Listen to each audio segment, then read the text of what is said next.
Chapter 397. It was only the first month of the lunar year, just past the beginning of spring. Tianning's north was still a world of ice and snow, while the central regions still had rain and snow. Although they could start farming after the beginning of spring, most of them had to wait until the rain stopped. Especially in the central regions of the disaster areas, where the rain didn't come so quickly. Han Yunxi estimated that the disaster areas would lack at least a month's worth of grain. A month later, the crops would still be unripe, but wild herbs and weeds would be growing like crazy. At least they wouldn't run out of things to eat. What would they use to fill this month's gap? Everyone in Tianning was watching and waiting for the results. Han Yunxi had once thought of hunting down game to eat. Far away in the northern regions of northernly country, the hunters would hoard plenty of game every winter. Unfortunately, such things had to be prepared beforehand. It was impossible to find any game in the mountains in the middle of winter. As the carriage sped along, Han Yunxi was puzzled as to where they were headed. But she didn't ask this time, only guessing. Who knew that Long Fei would actually bring her to a harbor? Han Yunxi alighted from the carriage and saw a luxurious warship. A familiar figure was hurrying down from the deck. It was none other than General Bailey. "Your Highness, we're going out to sea to catch fish. Will we have enough time?" Han Yunxi admired Long Fei Yi for thinking of going out to sea to catch fish. But would they have enough time to go out to sea now? Leaving aside the fact that the winter fishing season had already passed, it'd take them at least 3 months to make a round trip. If they returned in 3 months, they'd probably be cursed by the common people and severely punished by Emperor Tianhui. While they were talking, General Bailey and Bailey Mingxiang both arrived. "Greetings to your Highness, greetings to esteemed Wang Fei." General Bailey was extremely respectful. General Bailey stood up and said with a smile, "I'm afraid that esteemed Wang Fei has never heard of Fishery Island, right?" Fishery Island, right? Han Yunxi really hadn't heard of it. Esteemed Wang Fei, Fishery Island is located in the East Sea. There is a huge lake on the island called the Illusory Sea Lake. The bottom of the lake is connected to the sea. Every spring, a large number of fish will gather in the lake. As long as you find the right place to break the ice and cast the net, you will definitely have a good harvest. General Bailey explained.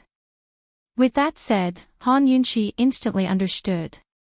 So it was the winter hunt. Although she had never seen it before, she had heard of it. If one was lucky and chose the right location, catching hundreds of thousands of caddies of fish would not be a problem. Moreover, it could be frozen on the spot to ensure freshness. If they could really catch a batch of fish, not only would the disaster victims not go hungry, they would also be able to eat meat. Han Yunxi couldn't help but look forward to Emperor Tianhui's expression when he found out. She looked at Long Fei Yi. "Your Highness is wise." Long Fei Yi held her hand, and under the guidance of General Bailey, they boarded the warship. "Have you found all the fishermen?" Long Fei Yi asked. The illusory sea lake on Fishery Island was vast and boundless. Although there were countless schools of fish at the bottom of the lake, it was impossible to find the right spot to break through the ice.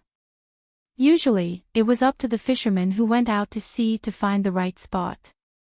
Although they often failed, they had a better chance than the average fisherman. "Your Highness, my daughter Mingxiang is a professional and has come to serve you." As soon as General Bailey finished speaking, Bailey Mingxiang hurried out of the cabin.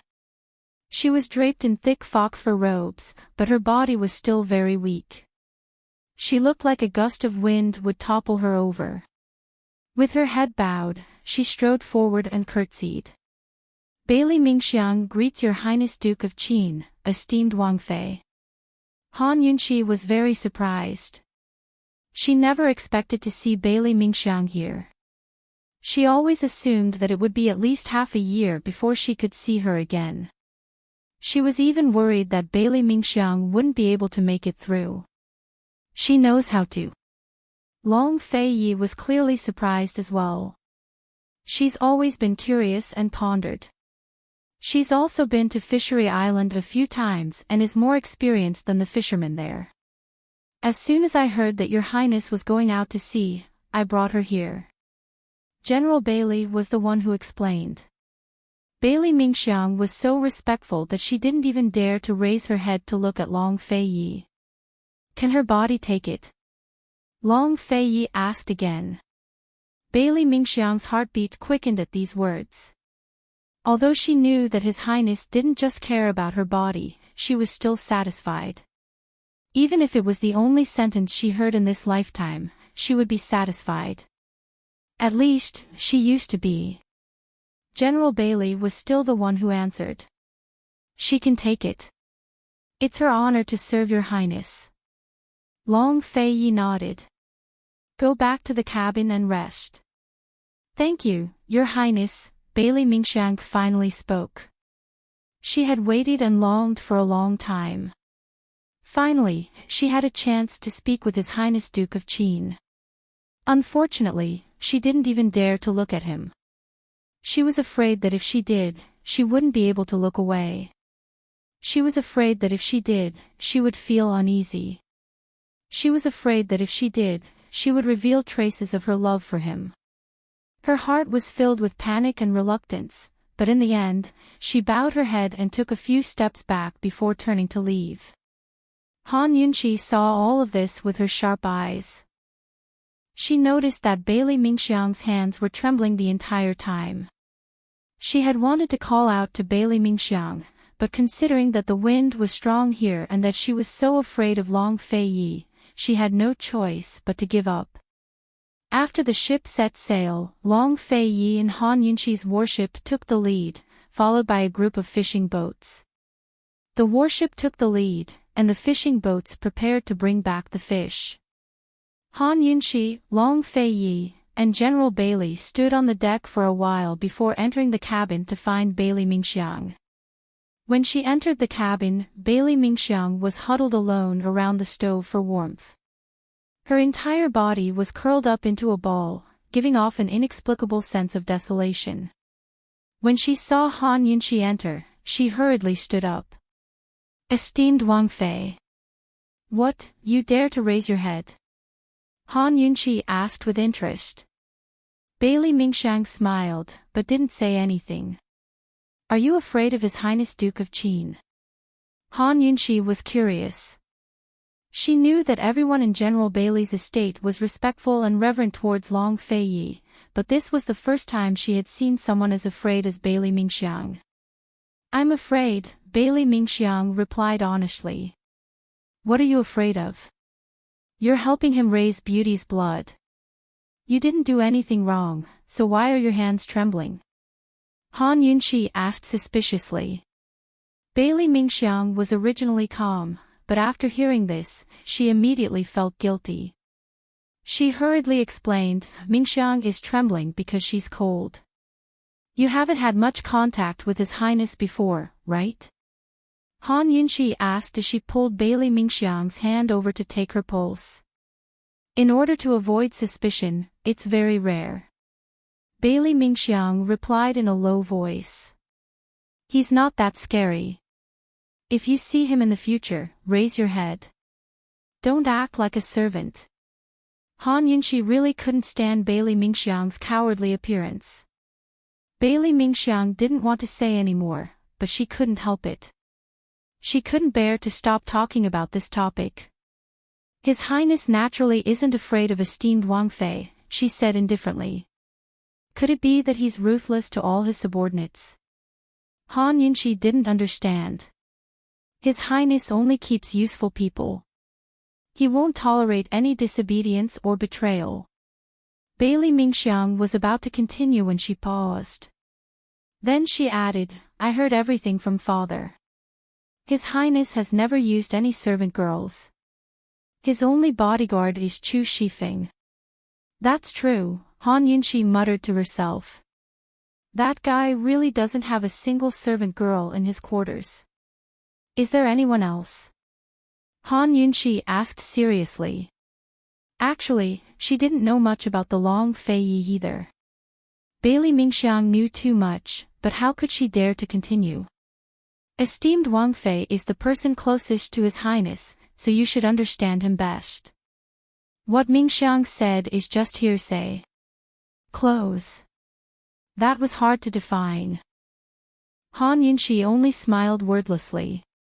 She released Bailey Mingxiang's hand and said, "You must have rushed about on this trip. News of His Highness going out to sea came suddenly, so I traveled day and night to get here." Bailey Mingxiang was speaking calmly now, but she'd never felt such wild joy in her life when she received news that she was going out to sea with His Highness Duke of Qin. It took her 3 days and 3 nights to calm herself down. She told herself that she could only succeed this time. She had to help His Highness find the fisheye and break the ice to catch the fish. Good thing you didn't catch a cold, or else you'd be in big trouble. The sea winds are strong, so stay in the cabin and don't go out too often, Han Yunxi instructed. Bailey Mingxiang immediately nodded obediently. Thank you, esteemed Wang Fei. Han Yunxi knitted her brows and studied her closely, making Bailey Mingxiang flustered. Esteemed Wang Fei, what's wrong? You little girl, you don't care about your own life? Han Yunxi asked with interest. She had deliberately come here first because she thought that Bailey Mingxiang would anxiously ask her if she found the antidote, but who would have thought that this girl wouldn't even mention it? Have you seen through life and death? Han Yunxi asked in a teasing tone. Bailey Mingxiang's eyes flashed with a trace of panic. She had been too excited, so much so that she had forgotten about her own life and death. On the way here, even today, her mind was filled with thoughts of traveling with His Highness and whether or not she would have a chance to speak with His Highness. Bailey Mingxiang was still smart. She lowered her head. Esteemed Wang Fei, good news is not afraid of being late, bad news. It's fine if you don't want to hear it. Han Yunxi gave a sigh. Relax. Although there's no good news, there's no bad news either. I'm still thinking about it. It's been hard on esteemed Wang Fei. Bailey Mingxiang secretly let out a sigh of relief. She could not imagine what the consequences would be if the Princess Consort were to find out about her love for His Highness one day.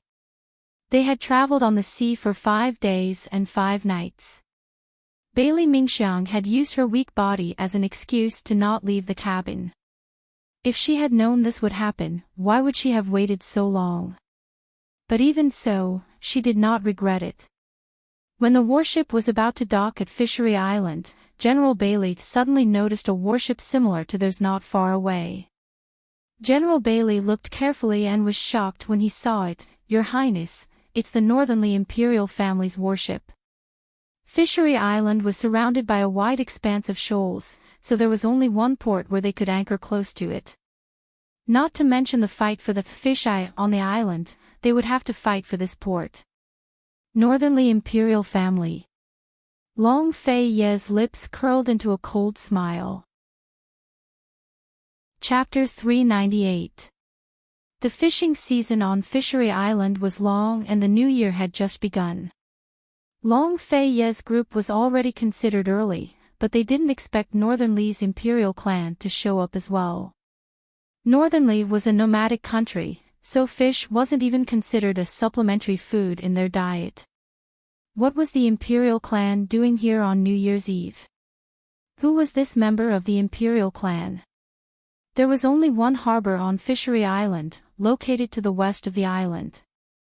It was a very small harbor, but judging by the size of the warships on both sides, the first one to pass through would leave the other with no choice but to watch. Currently, Long Fei Ye's warship was southwest of the harbor, while the Northernly Imperial clan's warship was northwest of it. Both sides were roughly the same distance from the harbor. Both sides were still quite far apart and had yet to meet each other. No one knew who the other was, but the scent of smoke and fire had long spread across the surface of the sea. There was only one harbor, so anyone who didn't want their ships to stop outside had to seize it. If they wanted to snatch the port, the only thing they could rely on was speed. However, there were many factors that affected speed on the sea. Long Fei-yi, Han Yunshi, and General Bailey stood at the bow of the ship, staring at the enemy warship in the distance. They were still hoisting their sails. Ships relied on both manpower and the wind to travel on the sea. The sails were used to borrow the wind's power. Generally speaking, a ship would hoist its sails when they set out and fold them when they reached the harbor. They were about to enter the harbor, but the other side was still hoisting their sails. Wasn't it a little too obvious that they were trying to outdo each other? It looks like they're set on competing, Han Yunshi remarked. Your Highness, the wind's picking up. They're sailing with the wind. General Bailey might not have any experience in naval warfare, but he had plenty of experience at sea.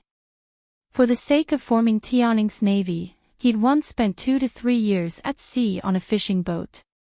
He was quite familiar with the weather and ocean currents at sea. Judging from the current situation, Northern Lee's warships were in a favorable position. Pass down my orders to advance at full speed. Long Fei-yi ordered. Long Fei-yi was not afraid even though he did not have the geographical advantage. He was determined to win this trip to Fishery Island, so he had long prepared for it. As soon as General Bailey gave the order, the number of oarsmen on both sides of the warship immediately increased from the original 20 to 30. The strength of the warship instantly increased by half.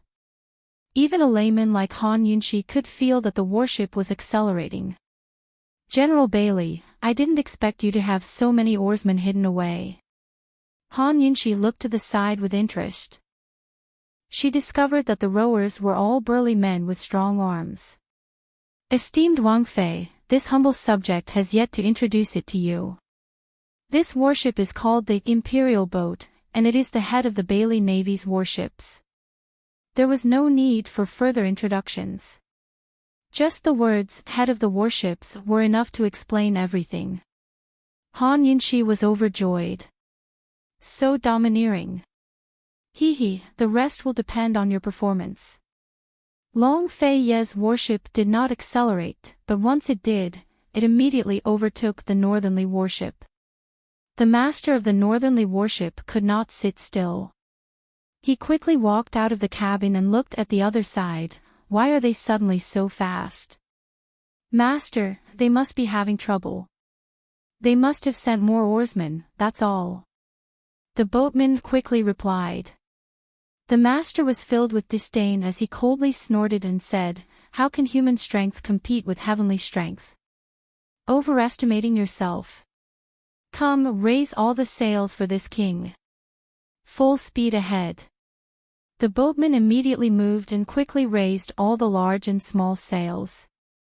As soon as the sails were raised, the wind became even stronger, whistling through the air. The master walked to the deck with large strides, allowing the wind behind him to mess up his hair and robe. This wind came at the right time. The heavens are helping me. He loudly laughed, looking very wild and arrogant. The wind blew the sails, and with a spurt of energy, it was like the ship was being pushed by a pair of invisible hands. Like an arrow leaving the bow, it headed straight for the harbor. Long Fei-yi and Han Yunshi stood side by side at the bow of the ship. Both husband and wife had their hands behind their backs as they looked coldly at the approaching warship, not saying a word. Come, add 20 oarsmen and increase the speed. General Bailey made a prompt decision. As soon as he finished speaking, 20 oarsmen were added to the left and right wings of the warship. As a result, there were 50 oarsmen on each wing, making a total of 100. Who said that human strength could not win against the heavens?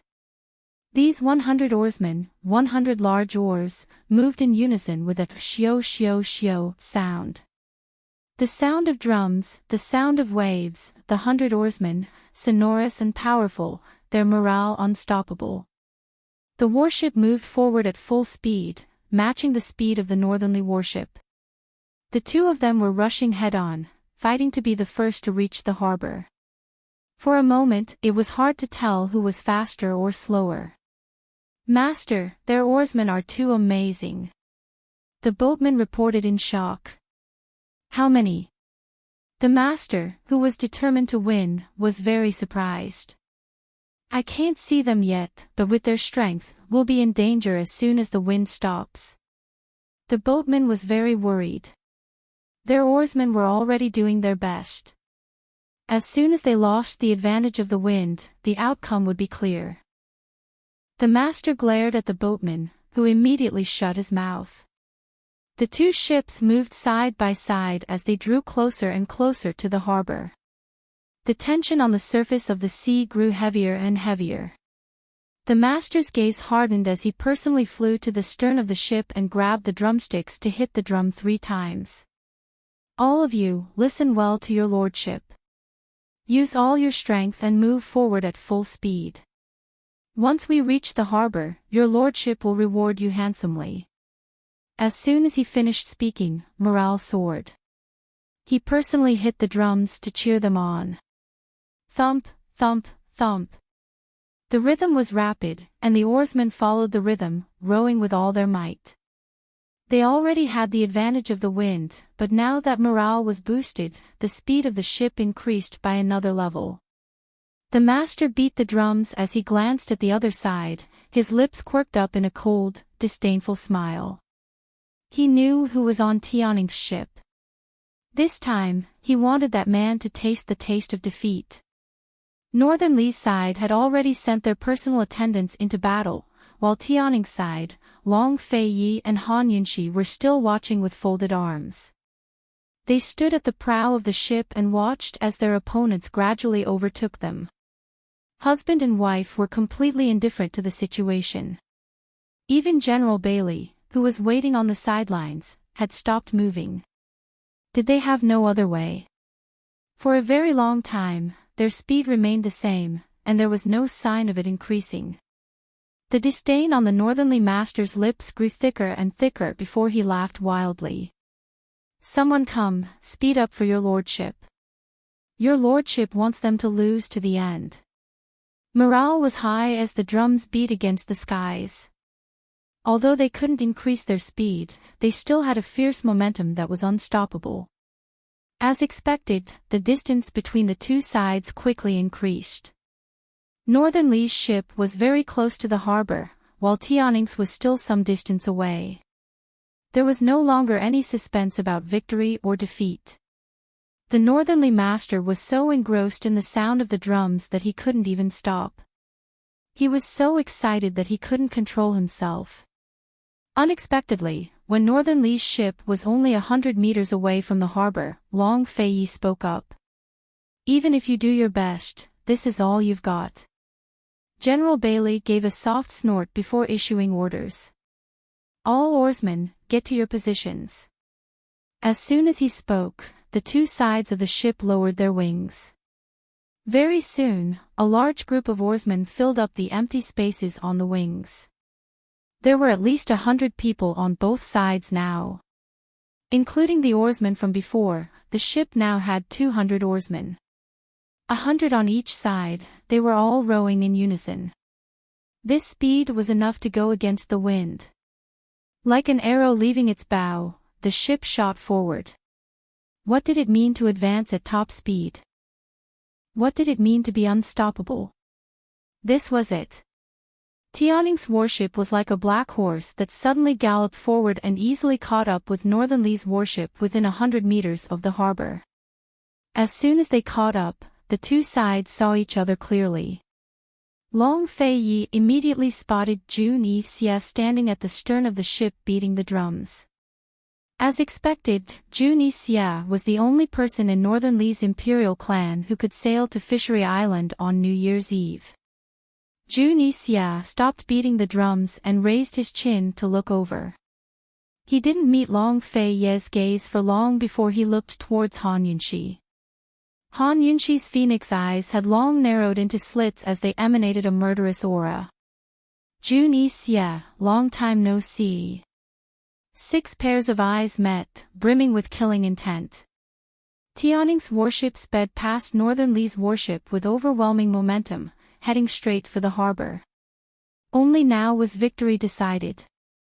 Long Fei Ye's victory was complete. Zhu Nixia stared fixedly at them, his hands clenched into fists. He really couldn't accept this, but there was no chance left.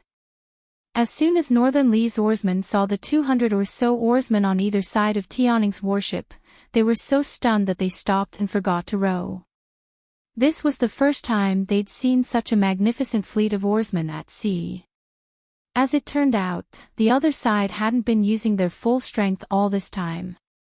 Had they been watching them make fools of themselves? Zhu Nixia couldn't accept this, but he also had to reevaluate his opponent's strength. Northern Li's warships might look like warships, but they were just fancy and impractical. They were raised for the imperial clan to play around on the seas, but Tianning's warship was a real warship. Zhu Nixia felt humiliated as he muttered to himself, "Your Highness Duke of Kong, when did Tianning raise a navy?"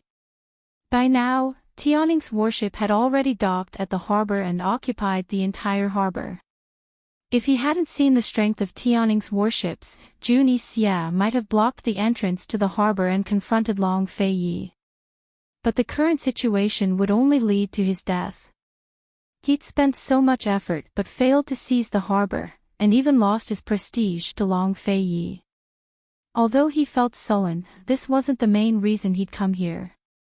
The real contest would have to wait until they reached Fishery Island. Someone come, drop the anchor and stop the ship. After giving the order, he prepared to use his lightness techniques to fly over the harbor and onto the island. Unexpectedly, Long Fei Yi had already drawn his sword and aimed it at him from the prow of Tianning's warship. Long Fei Yi had never forgotten how he'd kidnapped Han Yunxi in Tianning. Although he hadn't come knocking on his door, how could he let him off so easily now that he'd run into him?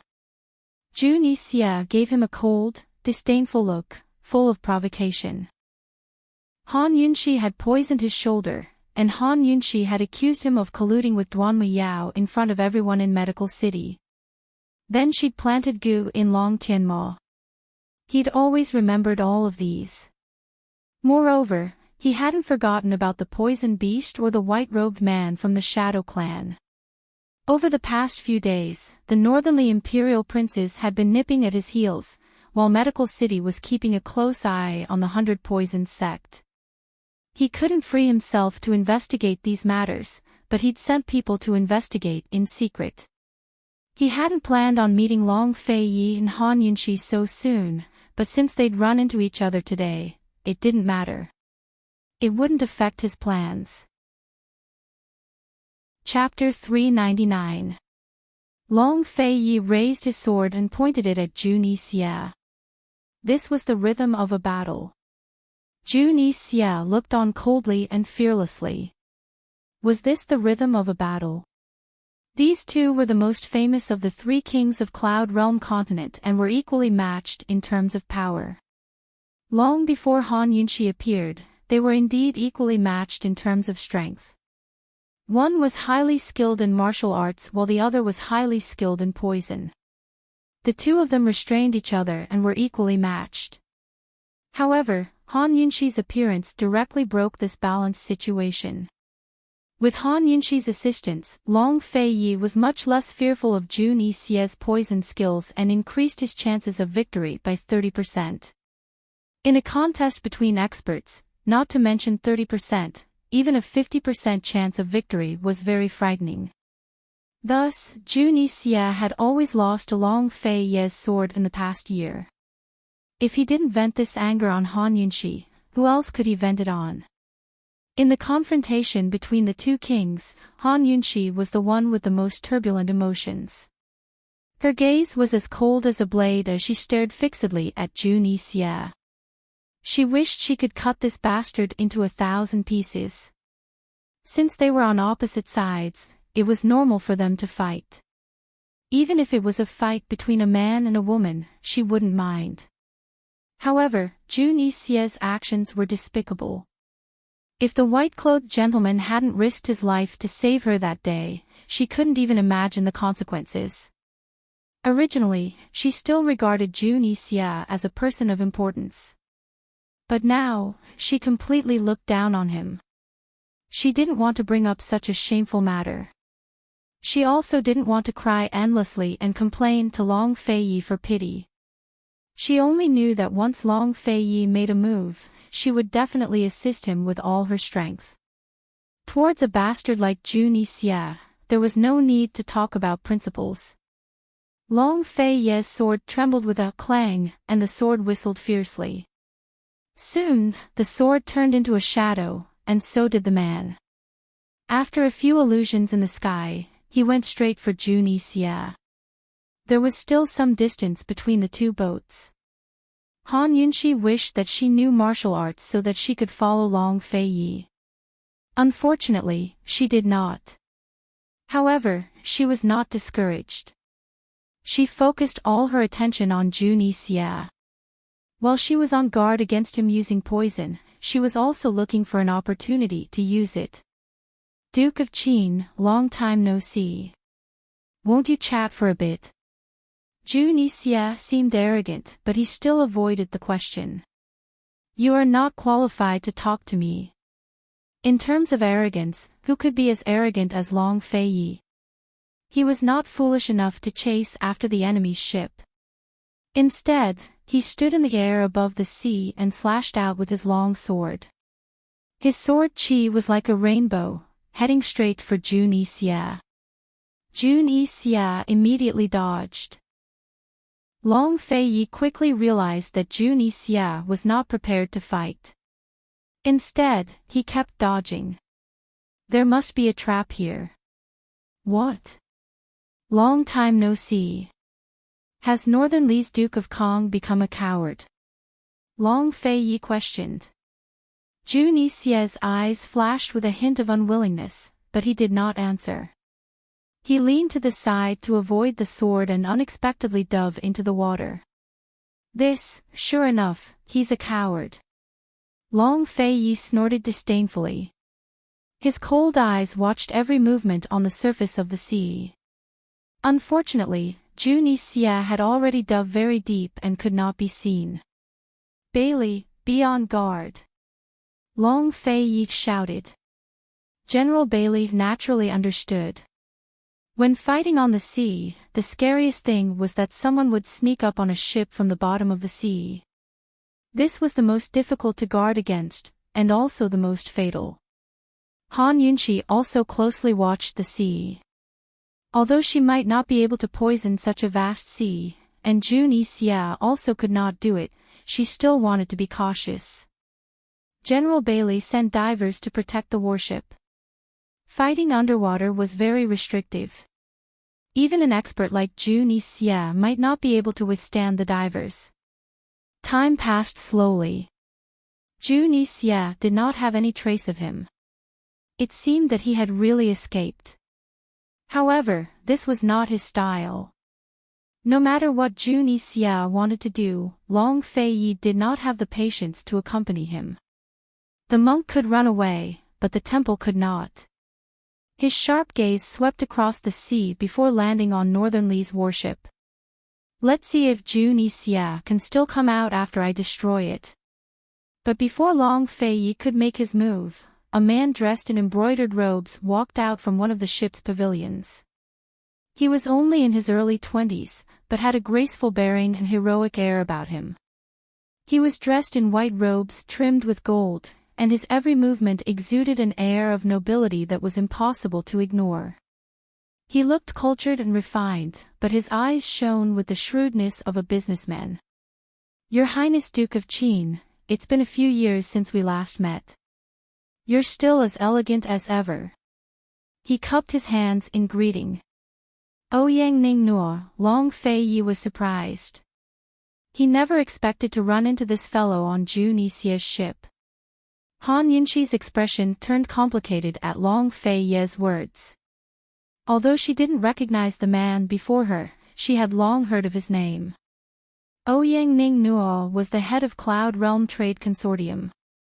He looked cultured and refined, but was actually a shrewd and treacherous man.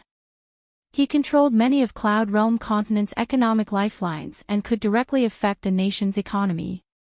For example, Medicine City's medicine trade seemed to be controlled by the three great clans, but that wasn't the case at all. If Ouyang Ning Nuo was unhappy, 2/3 of Medicine City's medicine would go unsold. Rumors had it that Ouyang Ning Nuo had bribed many members of the medical academy and the three great clans to get a hand in the trade between Medicine City and Medical City. Moreover, the trade between Tianning and Western Zhou at the border wasn't controlled by the Commander-in-Chief's estate. The true controller was this fellow, who had more skills than the Commander-in-Chief's estate to establish relationships between the various tribes. Rumors had it that Ouyang Ning Nuo had a share of the profits from Cloud Realm Continent's two largest black markets as well. Leaving aside the truth of those rumors, his status as the head of Cloud Realm Trade Consortium was already impressive enough. He was a man that all powers had to give him some respect. Why was he traveling with Jun Yixie? Did he come to Fishery Island for the sake of the fishing season as well? I'm indebted to Your Highness Duke of Qin for remembering my humble name. It's truly an honor of 3 lifetimes, Ouyang Ning Nuo said modestly. Long Fei Yi didn't buy it. Cold, he asked, since when did Cloud Realm Trade Consortium become the lackey of Northern Li's imperial clan?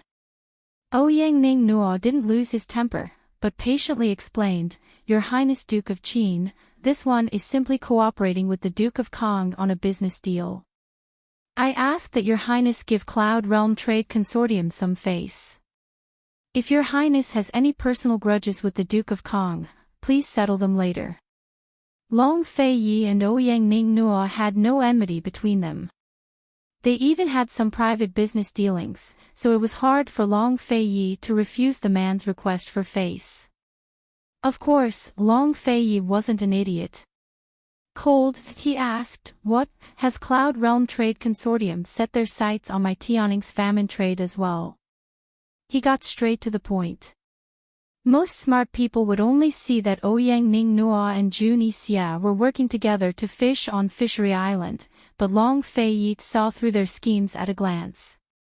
These two people came to fish, one was not in need, and the other was not interested. They must be here for business.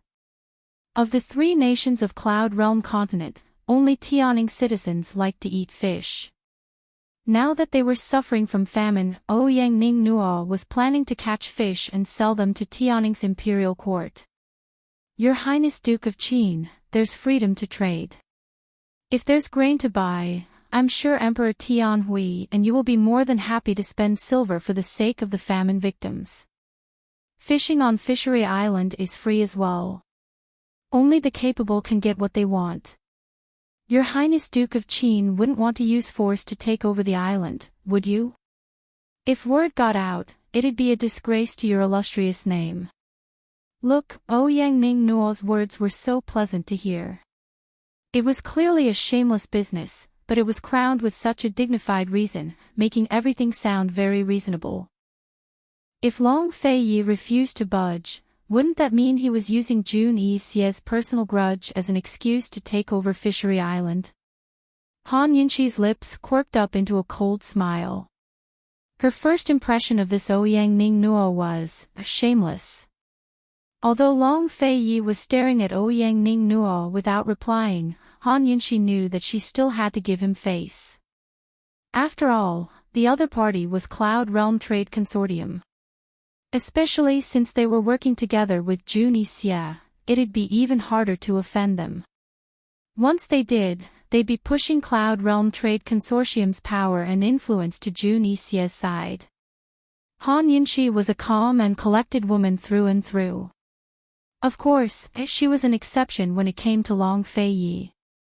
While Long Fei Yi was hesitating, a figure suddenly jumped out of the water and landed on the shore of Fishery Island. It was none other than Jun Yixie. Jun Yixie wiped away the water on his face with a disdainful smile. Long Fei Yi, for the sake of Sir Ouyang, your lordship will set aside our personal grudges for now. We'll fight another day. This fellow is clearly provoking Long Fei Yi on purpose. Long Fei Yi narrowed his eyes at him with a dangerous expression, but he didn't make a move. He was a calm and collected man through and through. He was well aware of the rules forbidding martial arts on Fishery Island. Since Jun Xia was already on the island, he couldn't make a move for now. Breaking the rules was immoral and would be cursed by the world. There were plenty of chances to deal with Jun Xia in the future, so he wasn't in a rush. It wouldn't be too late to deal with him after he caught all the fish. Fine, Ouyang Ningnuo. Your lordship will give you face. Long Fei Yi happily sheathed his sword and returned to the ship. Many thanks to your highness Duke of Qin. Ouyang Ningnuo was still as gentle and courteous as ever. After switching to a smaller boat, Ouyang Ningnuo brought a group of attendants onto the island.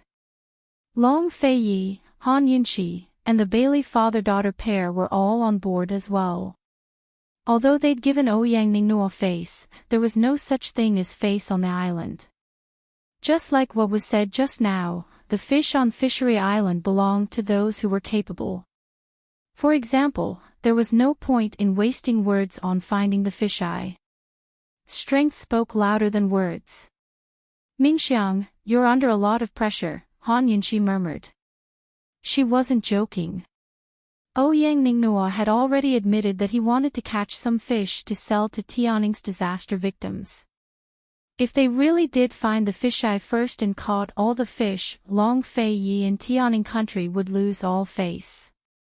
Leaving aside the fact that the disaster areas needed the fish, the current situation meant that they had to win this battle. Failure was not an option. Bailey Mingxiang understood the weight of the responsibility as well, but she was still confident. Esteemed Wang Fei, don't worry. I'll definitely do my best. Both groups settled down on the beach. Jun Xia's attitude was haughty, while Ouyang Ningnuo remained refined and courteous. Your Highness Duke of Qin, many thanks for your understanding, he said. We'll be leaving first. Since he'd already given way, Long Fei Yi nodded his head openly. Once Jun Xia's group was far away, Long Fei Yi said, Bailey Mingxiang, lead the way. Chapter 400. Yuzhou Island was a rather magical place. The entire island was circular in shape, with a circle of woods behind the beach. Behind the woods was the most magical place on Yuzhou Island, the illusory sea lake. Bailey Mingxiang, who was wrapped in a thick fox fur robe, led the way. She had studied the fish eyes in the illusory sea lake and had been here several times. She knew where to find them. Han Yunxi and Long Fei Yi walked behind Bailey Mingxiang. Long Fei Yi had held Han Yunxi's hand for some reason. It seemed to have become a habit. General Bailey followed behind with a group of fishermen and attendants. The group walked through the beach and into the woods. It's really strange. It's clearly the middle of winter, but the plants here are lush and green. Why is the lake water frozen over? Han Yunxi asked curiously. The island was located in the north, so it was normal for the lake to freeze in winter. However, she didn't expect to see such a lush forest. Han Yunxi found that her geographical knowledge couldn't explain this situation at all. Bailey Mingxiang was about to answer, but Long Fei Yi spoke first. This entire island is an abnormal place. Well, this sentence could explain everything that didn't make sense. It's as good as not saying anything. Han Yunxi dared to mutter, but she didn't dare to let Long Fei Yi hear her. However, she could accept it after thinking about it carefully. After all, there were many inexplicable contradictions in geography. As they walked, Han Yunxi gathered the collar of her robes together as she felt cold. When they were on the island, they felt that the temperature didn't change except that the wind was a little stronger. However, the closer they got to the center of the island, the lower the temperature was. Long Fei Yi sensed Han Yunxi's movement. He asked in a low voice, "Are you cold?" "I'm fine." Han Yunqi's fox fur robe was enough. Her palms were warm. Long Fei Yi didn't say anything. He pulled her into his arms. Once she was close to him, Han Yunqi did not feel cold at all. This guy's personality was so cold and aloof, but his body was warm and comfortable. "How cold is this illusory sea lake?" Han Yunqi asked curiously. "The entire lake has been frozen since the second half of the year. The ice is 3 feet thick, and the water that is sprinkled on the surface of the lake will freeze immediately. Therefore, the fish that are caught can be frozen on the spot. It won't be a problem to keep them fresh for half a year." The one who answered was still Long Fei Yi. Everyone who followed His Highness Duke of Qin knew that the reticent His Highness Duke of Qin often spoke to esteemed Wang Fei. "So convenient. No wonder you want to come here to look for food." Fishery Island wasn't very far from Tianning's 3 disaster zones, so they could take advantage of the spring chill to send the frozen fish over in batches. There was no problem with the freshness of the fish. Fish meat could be eaten fresh or preserved. It could also be eaten with vegetables, weeds, and a limited amount of rice as a staple food to save on the use of rice. To the disaster victims, this was definitely a form of enjoyment. The more Han Yunqi thought about it, the more she looked forward to it. She wished she could send a boatload of fish back immediately to make the people happy and Emperor Tianhui feel stifled again. The wind picked up again, carrying with it the chill of the illusory sea lake. As it brushed past her face, she felt an indescribable prickle. It was getting colder and colder. "Can you take it?" Long Fei Yi asked. The person in his arms was not a delicate flower to begin with. Moreover, she had his protection, so how could she not take the cold? "I'm fine." Han Yunqi felt warm inside. Bailey Mingxiang walked in front, his hands wrapped in fur robes as he led the way with his head bowed. He listened to the conversation behind him as he led the way. Amidst the silence, a sour feeling uncontrollably surged into his heart. She was the one who was truly cold. With such a weak body, she feared nothing more than cold evil. She was right in front of His Highness Duke of Qin, but he still couldn't see her. She'd always stayed at home in the Bailey estate to sell her life for His Highness, but he'd never spared her a glance. Now she was right in front of him, fighting with her life on the line. Unfortunately, he still couldn't see her. Whether she was here or not, he was still the same. Thus, whether she fought or not, his heart was the same. Because she understood this principle all too well, she'd always remained silent and never fought for anything. If you couldn't get what you wanted, it would only make you despair. The closer they got to the illusory sea lake, the stronger the wind became. Bailey Mingxiang had already curled up into a ball when a sudden warmth enveloped him from behind. Bailey Mingxiang instinctively looked back, only to see Han Yunqi had already reached his side and draped a large woolen cloak over his shoulders. "I don't think your fox fur robe is enough," Han Yunqi said as she covered Bailey Mingxiang's icy ears with her hands. After warming them up, she helped him put on the fur hood. "I wanted to let you be cold for a while so you could get used to the temperature. I was afraid that your body wouldn't be able to take the cold when you reached the illusory sea lake. Now it seems that I'd better put on some clothes first." After putting on the hood, Han Yunqi seriously tied the belt around Bailey Mingxiang's neck, wrapping her up tightly, leaving only her eyes and nose exposed. Bailey Mingxiang looked at her serious expression and pursed his lips, unable to speak for a long time. She thought that she had been forgotten, but it turned out that she hadn't. Han Yunqi had always been paying attention to her.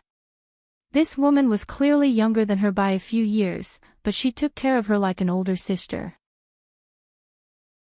Bailey Mingxiang suddenly felt so warm that she wanted to cry. She was the youngest daughter in the Bailey family and had several older sisters. But today, she realized that this was what it felt like to have an older sister. Tears welled up in Bailey Mingxiang's eyes. Afraid that she would be seen, she quickly got up and lowered her head. "Thank you, Princess Consort. You're welcome. Let's go. You can't fall sick." Han Yunxi took Bailey Mingxiang's arm, hoping that her body heat could provide some warmth to the pitiful woman. Bailey Mingxiang was both grateful and apprehensive. His Highness Duke of Qin must be watching them right now. Long Fei Yi was indeed watching them, but he was thinking about the beauty's blood instead. That would definitely help Han Yunxi with her research on the perplexing butterfly illusion. Seeing that esteemed Wang Fei wasn't by His Highness's side, General Bailey stepped forward. "Your Highness, this soldier really doesn't understand why Ouyang Ningnua would hook up with Jun Yixia. Although Ouyang Ningnua is a merchant who can be made friends with anything that benefits him, he wouldn't go so far as to partner up with Jun Yixia if he's only here to fish, right?" General Bailey's concerns were the same as Long Fei Ye's. "I'm afraid the two of them have other shady dealings behind their backs. Your Highness, Cloud Realm Trade Consortium is such a powerful organization. We can't just let Jun Yixia have it for free," General Bailey said urgently. Long Fei Yi knew this better than anyone else. His concession just then hadn't been for nothing. "You don't need to worry about that. Your lordship knows what to do," Long Fei Yi said simply. He'd started investigating Ouyang Ningnua a few years ago when they'd met at the border. Long Fei Yi and Han Yunxi's group headed towards the illusory sea lake while Jun Yixia and Ouyang Ningnua led a group of fishermen through the forest. Ouyang Ningnua was the one who'd approached Jun Yixia on his own accord this time. At first, Jun Yixia was overwhelmed by the favor, but also on his guard. Later, he found out that Ouyang Ningnua had a few horse deals seized by the northernly border guards and needed his help. Only then did he let down his guard. News of Long Fei Ye's disaster relief efforts had spread like wildfire throughout Tianning. Jun Yixia had long been keeping tabs on the news and guessed that Ouyang Ningnua would target the fish. Coincidentally, Ouyang Ningnua had plenty of experts who could find fish eyes. The two of them went back and forth until they discussed some conditions before heading off together. Jun Yixia helped Ouyang Ningnua deal with the seized horse deals while Ouyang Ningnua helped him find the fish eyes and catch the fish. Jun Yixia was determined to get his hands on the fish. He was planning to use them to trade for the antidote with Han Yunxi. Even if he bumped into Long Fei Ye's group, it wouldn't affect his plans at all. After all, Ouyang Ningnua's men weren't just freeloaders. No one else in the world was more familiar with the location of fish eyes than Ouyang Ningnua's fishermen. His Highness Duke of Kong and Duke of Qin seemed to have a deep enmity. Ouyang Ningnua asked with a smile. He knew that the two kings had always been enemies, but he didn't expect them to fight as soon as they met. Jun Yixia sneered and didn't say anything. As the wind blew in his face, he unconsciously clutched his arm tightly and revealed a pained expression. His arm had been poisoned by Han Yunxi, and it still hadn't been cured. The colder the weather, the more severe the pain. It was like rheumatism that made people feel helpless and helpless. Although he was very good at controlling himself, there were times when he couldn't control himself. He had never been able to figure out what kind of poison it was, but based on his experience, the pain would only get worse and worse. In the end, his entire arm would probably be crippled. He had to detoxify the poison first, then slowly play with Han Yunxi. Once the matter of the poisonous beast was made public, it would be enough for Han Yunxi to suffer. Seeing that Jun Yixia didn't answer, Ouyang Ningnua didn't pursue the matter. Instead, he began to care about Han Yunxi. "I heard that Qin Wangfei is a poison expert?" "Ha, you'll know if she's an expert after you try it." Jun Yixia was in a good mood and teased him. Ouyang Ningnua laughed and shook his head. he seemed to be in a good mood as well. From the looks of it, the two of them were very confident in finding the fisheye. The fisherman led the way, and they soon arrived at the illusory sea lake. Unfortunately, as soon as they exited the forest, they saw Long Fei Yi arrive at the lakeside not too far away. The illusory sea lake was a large, circular lake. There were more than 1,000 different kinds of fish in the lake. Even though the surface of the lake was frozen, the water below was still flowing, and the fish could survive normally. Any hole in the ice would attract a large number of fish to the surface to breathe. The so-called fisheye was a specific spot on the ice. Once it was cut open, it would attract a large number of fish to gather. Fisheyes were of different sizes, and the fish attracted by them were also of different sizes. It wasn't easy to find a fisheye. Only professionals would be able to find one. Even professionals would only find small fisheyes. Finding a medium fisheye was already very difficult. According to the records of Fishery Island, no one had ever found a large fisheye. It was said that once a large fisheye was found, all the fish in the entire illusory sea lake would be caught. Long Fei Yi and Han Yunqi soon spotted Jun Yixia and the others. Enemies truly were bound to meet on a narrow road. Bailey Mingxiang was already wearing a second cloak, but she was still shivering from the cold. However, she didn't hesitate to step onto the ice. Your Highness, this area is where the fish are most concentrated. It's also where the fisheyes are the most concentrated. Although she was afraid and nervous, this was an important matter, so she still took it seriously. Although the number of fisheyes was uncertain, it was best to find them first. The more they found, the more they could catch. I'll leave it to you. Long Fei Ye's attention was completely focused on Jun Yixia. He was cold. Jun Yixia was also looking at Long Fei Yi. Young Master Ouyang, have your men attack together. Chapter 401. The illusory sea lake was completely silent. Long Fei Yi and Han Yunqi's group sat by the lakeside to warm themselves by the fire. In front of them, there was only Bailey Mingxiang standing on the ice. Jun Yixia and Ouyang Ning Ruo were also sitting by the lakeside to warm themselves by the fire. In front of them stood a total of 10 fishermen. The two sides were less than 100 meters apart, but the disparity in strength was obvious. The two sides were facing each other. Although there was no verbal conflict between them, they were all paying close attention to each other. The smell of gunpowder had already spread across the ice. Whether it was Bailey Mingxiang or the 10 fishermen, every action was a contest between the two sides. Suddenly, one of the fishermen stomped on the ice. No one knew what he was hiding under his shoe, but with one stomp, a hole appeared in the ice. He stomped 3 times in a row and actually made a hole in the ice. Of course, it was impossible for him to step on a fish eye. However, the fish that had been deprived of oxygen for a long time still gathered. The fisherman took out a long spear and stabbed it. Once again, he raised the spear full of fish. There were at least 20 of them, and all of them were big fish. Hee, this prince is hungry. Jun Yixia was overjoyed. He took the spear and directly put it on the fire to roast. This was clearly a demonstration of his ability to eat fruit. Although anyone could cut through ice to fish, it was indeed an expert who could do it so quickly.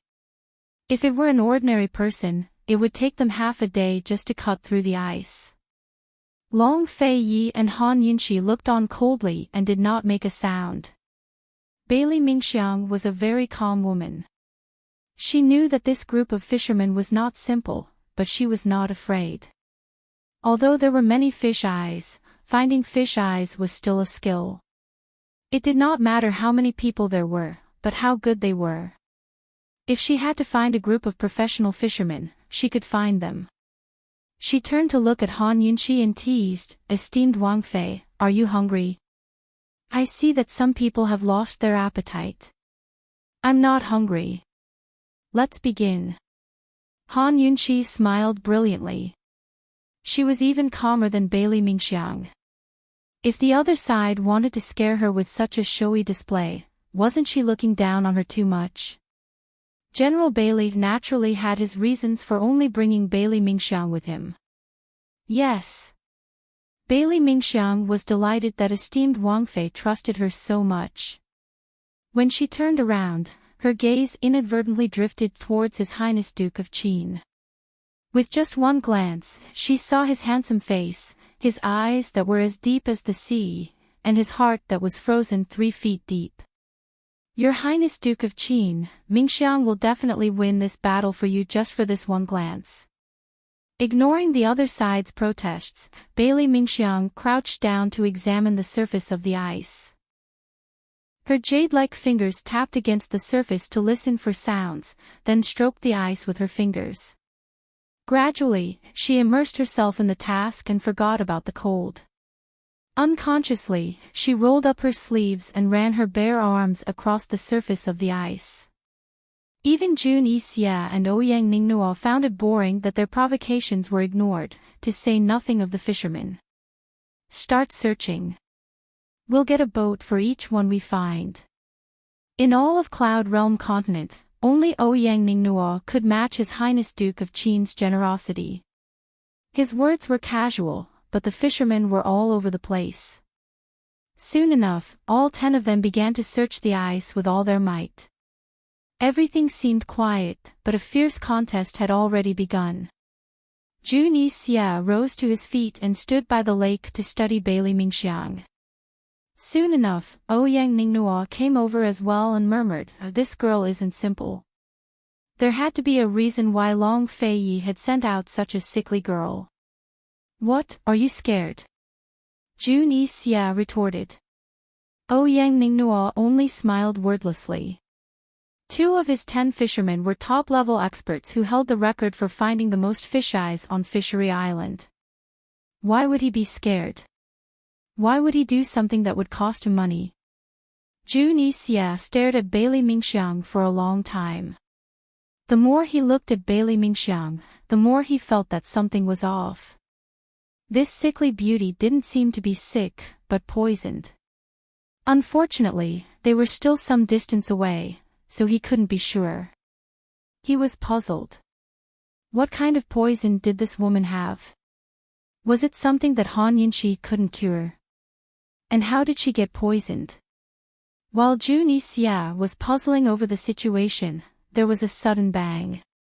Looking towards the source of the sound, he saw one of the fishermen stabbing his spear into the ice, causing it to crack open.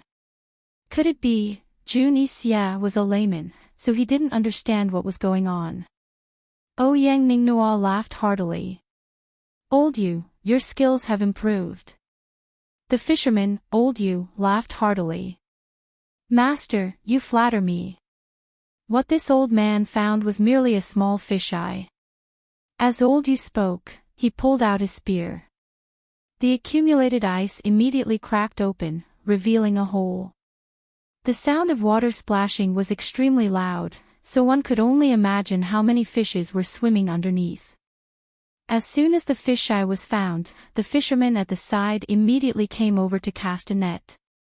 They took out a flexible bamboo pole and inserted it into the fisheye, then casually cut a hole in the distance. With this method, it didn't take long for them to catch a sizable number of fish. So fast. You guys should take it easy. Don't catch all the fish. Jun Yixia laughed arrogantly as he walked over to take a look at the fisheye. Your Highness Duke of Kong, it's impossible to catch all the fish, but it's still possible to find all the fisheyes in this area. Old you chuckled. Then hurry up and find all the fisheyes. This prince will reward you handsomely if you can find all the fisheyes. Jun Yixia said loudly. Bailey Mingxiang naturally heard everything, but she didn't raise her head to look at the other party. She continued to search the surface of the ice. Behind her, Long Fei Yi, Han Yunqi, and General Bailey didn't say a word as they waited patiently. Not long after, there was a sudden thump. Another fisherman had found a fisheye, and it was a small one. "Men, cast the net." Jun Xie waved his hand grandly, and a group of fishermen hurried over. After a while, there was another loud thump. A third fisheye appeared. Old Yu had found it again. Jun Xie and Ouyang Ningnuo sat on the shore. Jun Xie was casually munching on a grilled fish with an arrogant expression on his face. He kept looking at Long Fei Yi and the others with disdain. On the other hand, Ouyang Ningnuo was smiling. He was very satisfied with the fishermen's performance. They had already begun to pull in the net for the first fisheye. It took a lot of effort for more than a dozen fishermen to pull in the net. The net broke through the ice and was filled to the brim with lively fish. Anyone who saw such a large number of fish would be envious. While the fishermen were busy harvesting, 2 other fishermen had found a fisheye at the same time. 2 loud thump sounds rang out one after the other. Everyone was very excited to hear this. Even though there were still small fisheyes, they had already found 5. On the other hand, Bailey Mingxiang didn't find a single fisheye. One had to know that in an area with so many fisheyes, 5 fisheyes was already a lot. It was very likely that there were no more fisheyes left in this part of the lake. Long Fei Yi watched as the fisherman furiously pulled in the net. His gaze was even colder than the surface of the lake. It was so cold that no one dared to look at him for too long. Han Yunxi quietly watched Bailey Mingxiang. At this moment, Bailey Mingxiang was lying flat on the ice. Her ears were pressed against the ice as if she was listening to something. Han Yunxi didn't understand, but she knew that if this continued, Bailey Mingxiang wouldn't be able to hold on for much longer. The ice was very cold to begin with, and Bailey Mingxiang was working so hard. If they couldn't hold on, then no one would be looking for fisheyes anymore. It had to be said that General Bailey was getting a little anxious when he saw this. Even though he believed in his daughter's abilities, she was also very good at dealing with fishermen. He realized that he had underestimated the other party's strength. He hadn't expected to run into Jun Xie either. He had thought that he could take his time looking for fisheyes with Mingxiang since they weren't in a rush anyway. He really wanted to ask Bailey Mingxiang to look for fisheyes in another part of the lake, but wouldn't that make them a laughingstock? What was the difference between that and losing? But if they didn't change locations and persisted, wouldn't his daughter be wasting her efforts and sacrificing her body for nothing if there really were no more fisheyes? Boom! There was a 6th explosion. It was that fisherman called Old Yu again, and it was still a small fisheyes. Finally, General Bailey couldn't remain calm. "Your Highness, how about we change locations? I'm afraid Mingxiang's body won't be able to take it. She should know best whether or not we should change locations," Long Fei Yi said. Even though the other side was bustling with activity, he didn't bat an eyelid or panic. General Bailey was in a difficult position. His Highness didn't know Bailey Mingxiang's personality, but as her father, he did.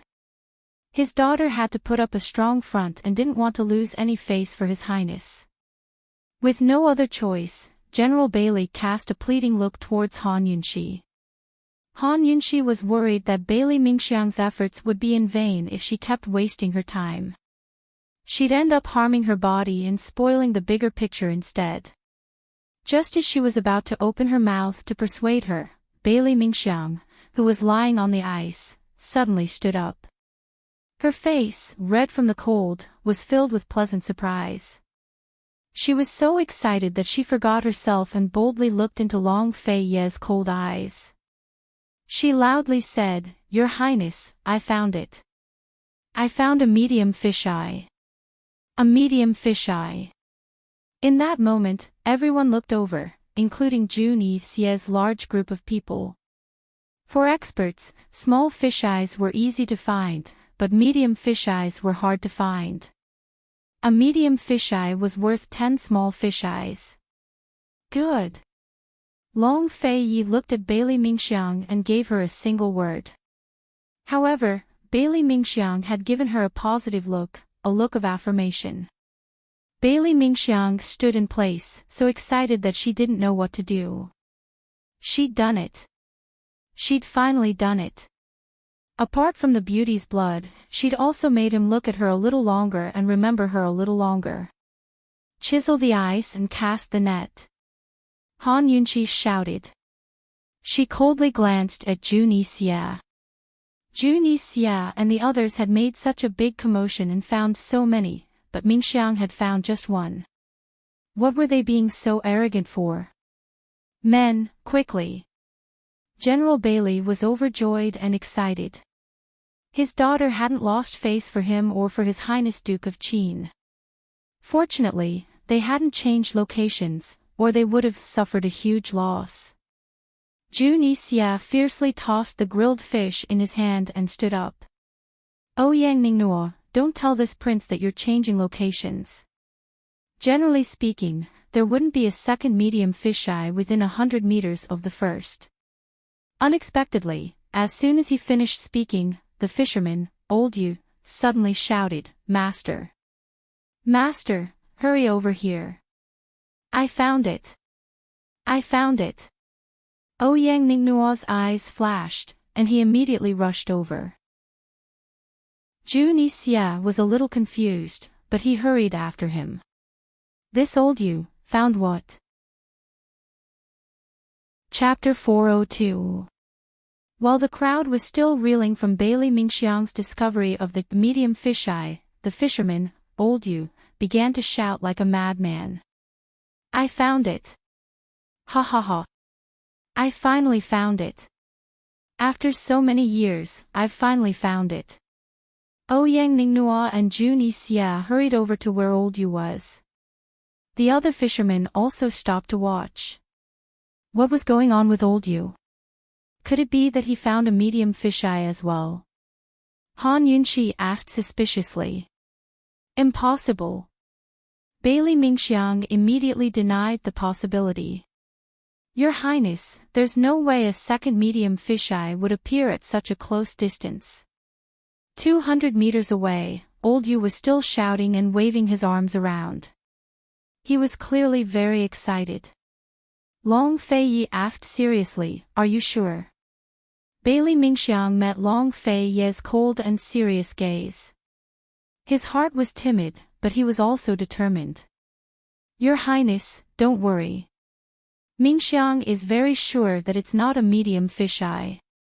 Your Highness, I've waited so many years for a chance to stand in front of him and speak. How could I, Bailey Mingxiang, lie? Your Highness, I'm sure that the other party is just bluffing.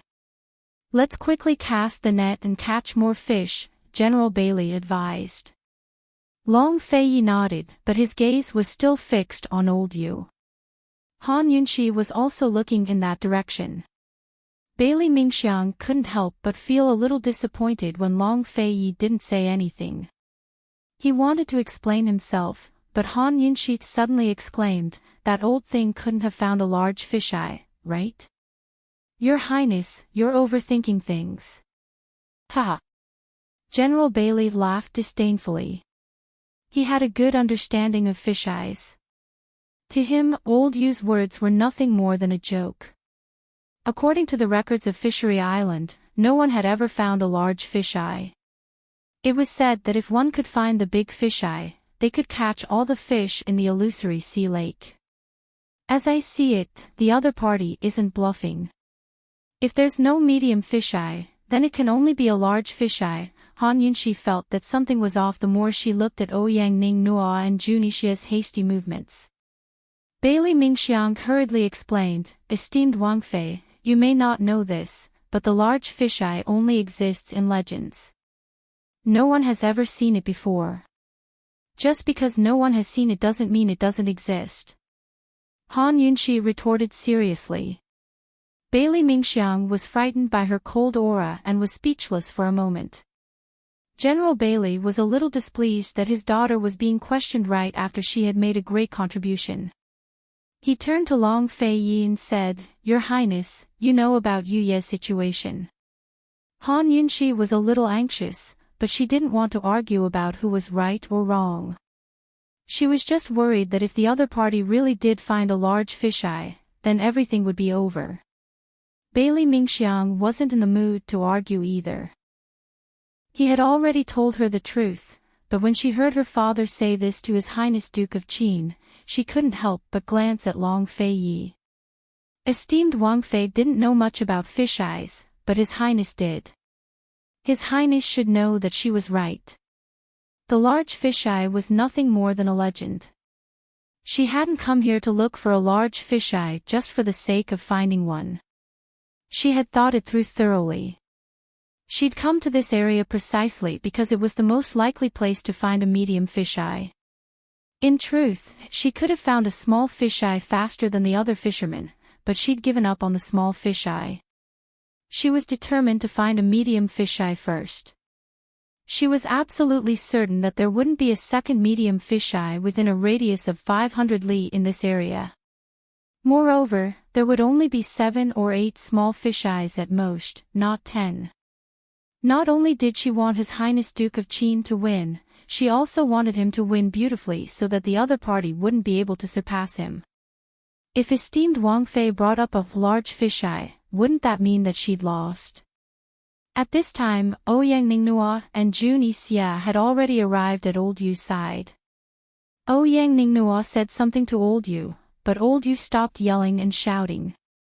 Jun Yixia also stopped being so arrogant. The three of them gathered together and said something. Before long, Ouyang Ningnua summoned all the workers and fishermen. Long Fei Yi stared at them for a long time, a complicated look flashing through his eyes.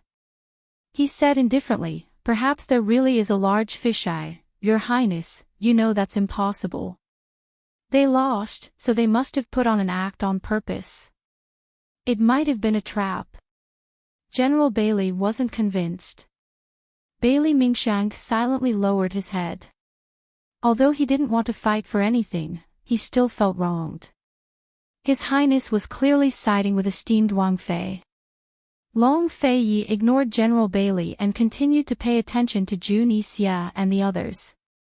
The fishermen had already begun to cast their nets, and there was a large pile of fishing nets on the side. The situation isn't good.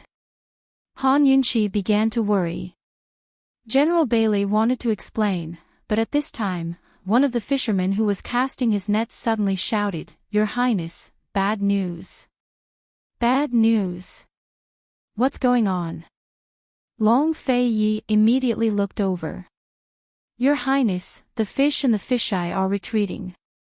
There's no time to cast our nets." The fisherman was both shocked and anxious. How is that possible? General Bailey was stunned. Bailey Mingxiang, on the other hand, had already rushed over in a panic. Once a fisheye was cut open, the fish would gather and never disperse. They would only increase in number. There was no way they were retreating. Could it be? Bailey Mingxiang was so anxious that she almost fell over by the middle fisheye. The middle fisheye was supposed to be full of fish, but now there were only a few left to flop about in the water. Bailey Mingxiang's pale face became even paler.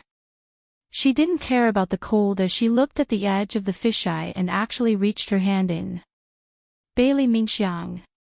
Han Yunshi loudly shouted.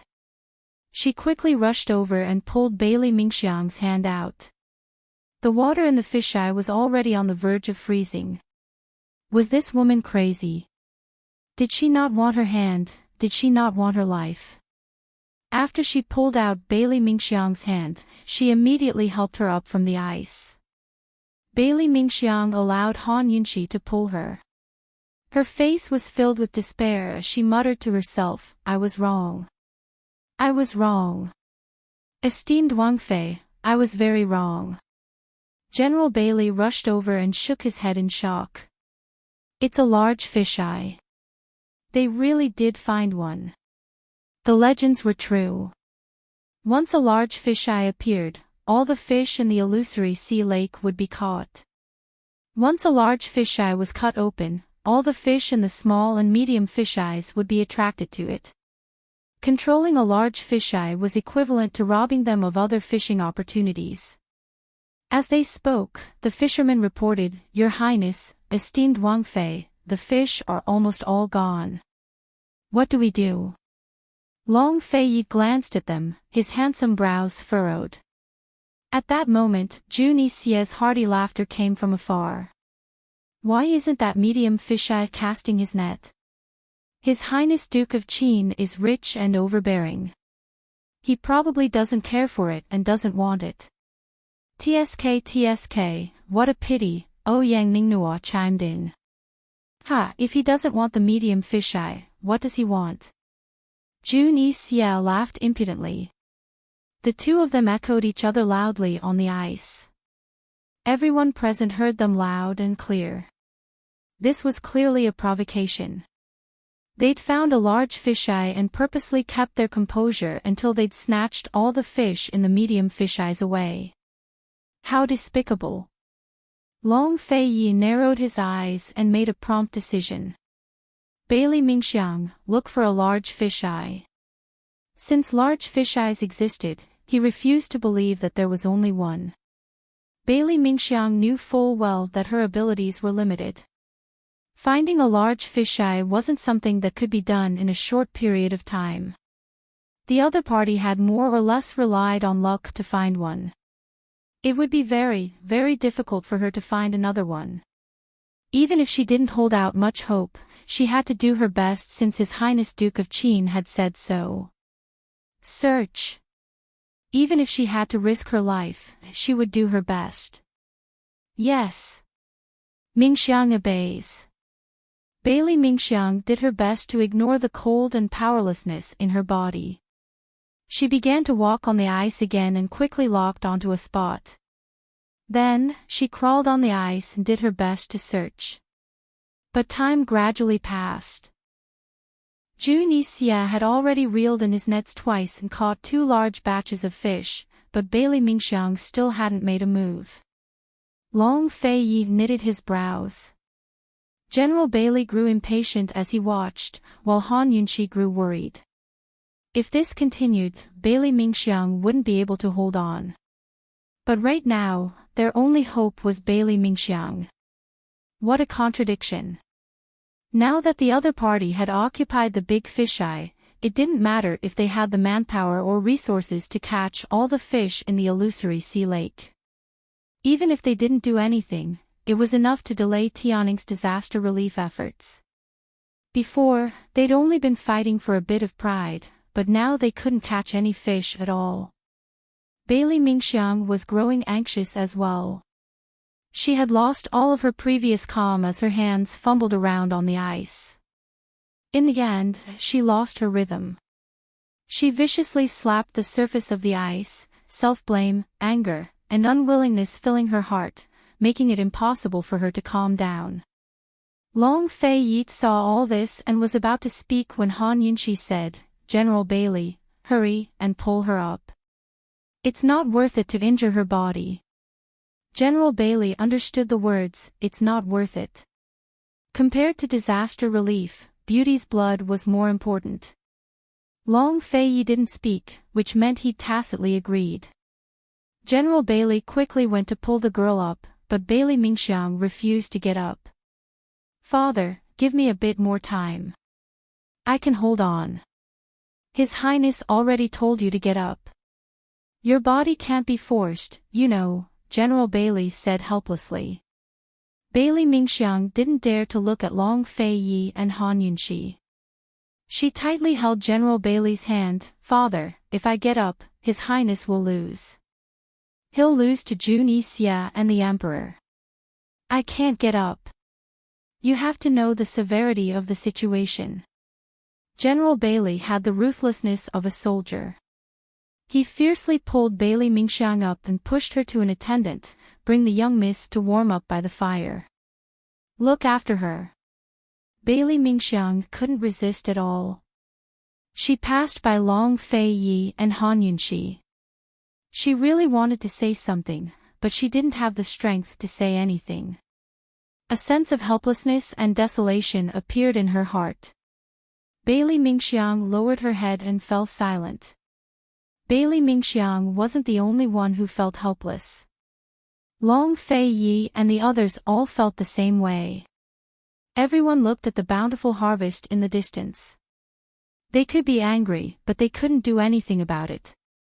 Jun Yixia was extremely smug when he saw Bailey Mingxiang leave the lake. With the help of Ouyang Ningnuo's fishermen, his plan was progressing very smoothly. He kicked a large fish that weighed more than 5 kilograms and sent it flying in front of Long Fei Yi. He laughed savagely and said, "Long Fei Yi, this prince will treat you to dinner." Long Fei Yi clenched his fists so tightly that his knuckles cracked. If it weren't for the fact that martial arts were prohibited on Fishery Island, how could he tolerate Jun Yixia's provocation? Fishing for disaster relief was no longer feasible. He had to think of another way. Han Yunxi was even more unwilling than Long Fei Yi. She was even more unwilling to retreat. She looked at the fish with its mouth wide open and thought of something. Chapter 403. The big fish that fell on the ice was already dead, its mouth wide open. This scene made Han Yunxi think of something: fishing. She wasn't very clear on what kind of bait the ancients used to fish, but she knew that modern people mostly used artificial bait. Artificial bait was often made with silk powder, snowflake powder, embryo bait, and other basic bait. Then, it was added with essence, Chinese medicine, fishy water, and dozens of other additives. For fish, this was definitely an irresistible delicacy. Before fishing, sprinkling some powder in the water would immediately attract a school of fish. It was a tried and tested 100 times. What if she used bait to attract a school of fish in the ice lake? She knew that the reason why the big fisheye could attract all the fish in the lake was because there was something other than oxygen inside to attract the fish. Otherwise, the big fisheye and the small fisheye could all break the ice and provide oxygen to the fish. Why would the fish all rush to the big fisheye? Han Yunxi didn't have time to think about the reasons behind this. She figured that with enough oxygen, these fish had to be hungry after being frozen in the lake for so long. Han Yunxi made a prompt decision: "Your Highness, send someone to break the ice. This concubine has a way." When these words came out, everyone looked over, including Bailey Mingxiang. Break the ice? Long Fei Yi didn't understand. Just find a place to break the ice and make a large circular hole. Han Yunxi explained in detail. Esteemed Wang Fei, this is... General Bailey couldn't help but ask. Of course it's to cast a net to catch fish. With so many fish, I don't believe that I can't catch them all. Han Yunxi said with a smile. Esteemed Wang Fei, this... General Bailey didn't know what to say. This woman was really capricious. She didn't know the magic of the illusory sea lake and just randomly came up with ideas. Not to mention her carelessly breaking the ice. Even if she found a few more medium-sized fisheyes, it would be useless. Once the big fisheye appeared, everything would be over. General Bailey wanted to explain things to Han Yunxi, but Long Fei Yi immediately ordered, "Someone, do as Princess Consort says. Immediately break the ice." Long Fei Yi had never fought a battle he wasn't confident in, but he couldn't remember when he started to trust Han Yunxi unconditionally. He had agreed without even asking anything. Han Yunxi was not surprised that Long Fei Yi trusted her so much. She had long been used to his indulgence. Bailey Mingxiang and General Bailey both felt that Han Yunxi was fooling around. However, when she saw the confidence in Han Yunxi's eyes, she couldn't help but look forward to it. This woman had a kind of magical power that made people see hope in despair. Her confidence and calmness could illuminate the whole world. The fishermen went up together and used their professional chiseling axes. Bang! Bang! Bang! Soon, the ice surface became lively. June looked over in disbelief. They're actually chipping away at the ice. Whose idea was this? What are they trying to do? Ouyang Ningnua was dumbfounded. Long Fei Yi was a respectable person. How could he allow such a stupid thing to happen? A cornered dog will do anything in desperation. Ha! June sneered.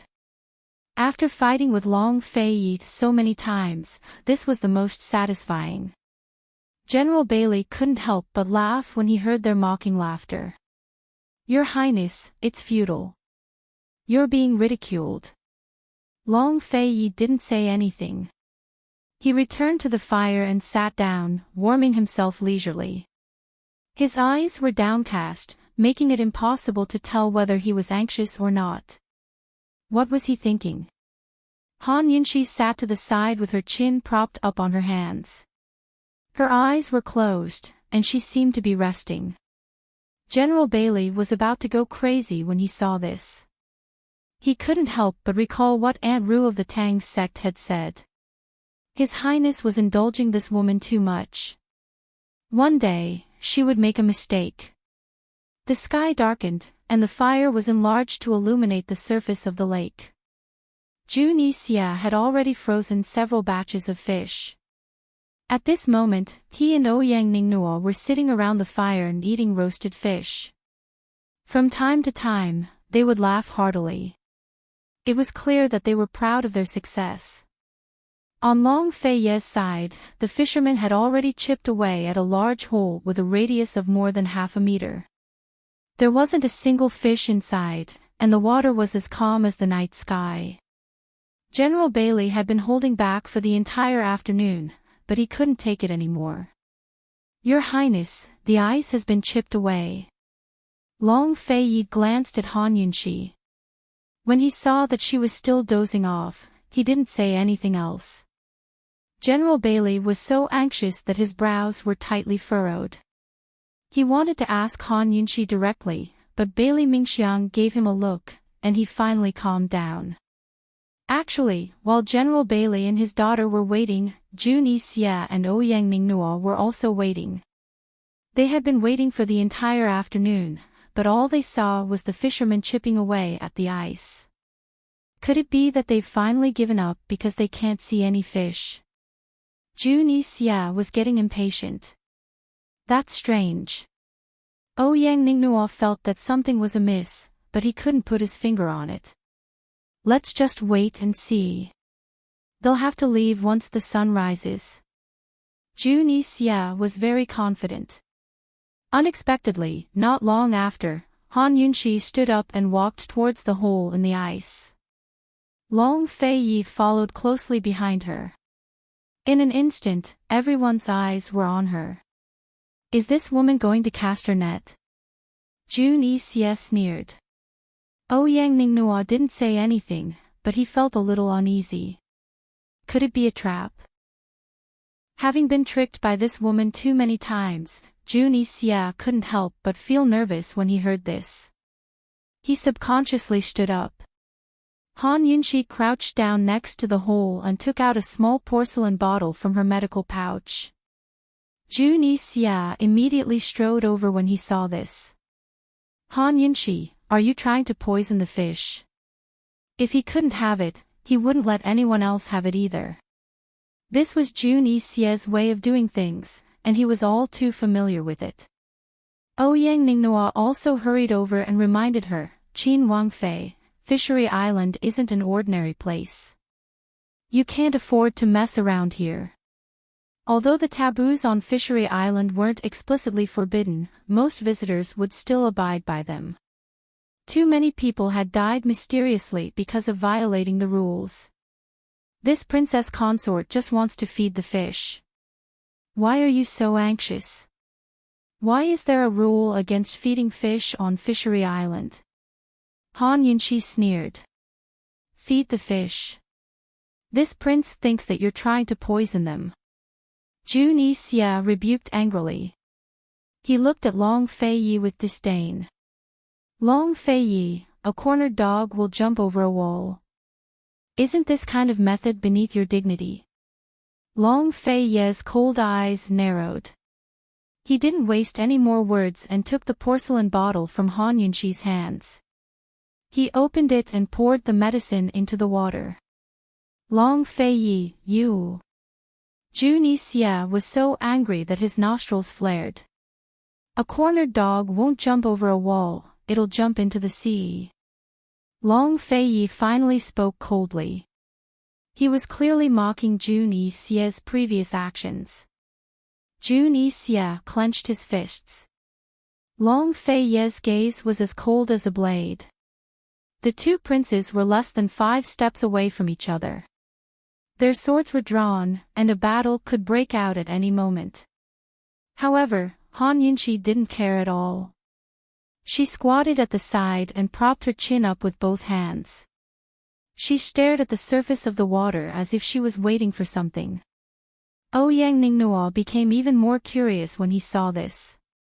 He looked at Han Yunxi with great interest, forgetting that they were on opposing sides. This woman is quite interesting. Did she really poison the fish? Han Yunxi looked at her own reflection in the water and also saw Ouyang Ningnuo's reflection. She knew that Ouyang Ningnuo was looking at her. At this moment, even if the whole world was looking at her, she was still able to keep her cool and wait. Time slowly passed. In the silence, old Yu and the others were still fishing from the big fish eyes. Everything seemed to be normal. Could it be that this woman didn't poison the fish? Then what did she do? Jun Yixia had already glanced in old Yu's direction several times.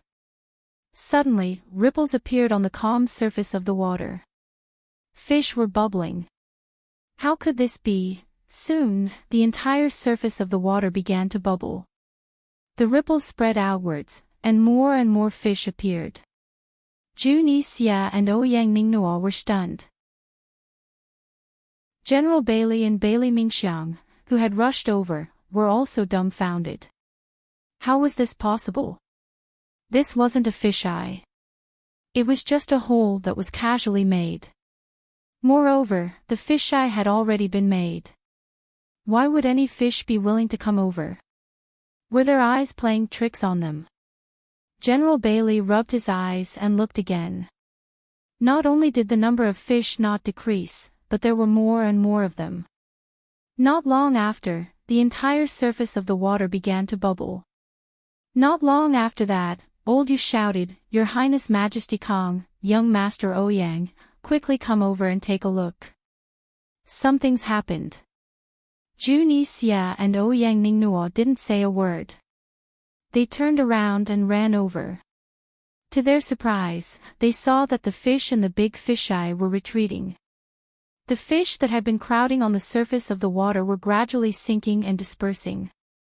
This situation was the same as what happened in Bailey Mingxiang's middle fisheye. The legend of the big fisheye had been broken. What exactly had Han Yunxi done? In less than an hour, it was as if Han Yunxi had secretly swapped out the entire big fisheye. All of the fish had disappeared and gathered around Han Yunxi and the others. Long Feiyi naturally knew that Han Yunxi had used some kind of medicine. That bottle of medicine wasn't poison, but it was definitely some kind of miraculous medicine. It was something that could attract fish over without harming their lives. This kind of revenge on Jun Yixia was truly satisfying. Long Feiyi was in an extremely good mood. He shouted loudly, "Men, cast the net and catch the fish." As he spoke, he didn't care that everyone else was looking at him. He pulled Han Yunxi up and pressed his lips firmly against hers. He aggressively invaded her lips and kissed her passionately. This woman did a beautiful job. Han Yunxi was still immersed in the joy of the experiment. She didn't expect Long Feiyi to be so domineering. There were so many people present. Couldn't he restrain himself a little? Wasn't he always conservative when it came to certain things? Alright, Han Yunxi didn't have any room to think or resist. The moist warmth, the contact of their lips and teeth, was filled with his domineering manly scent.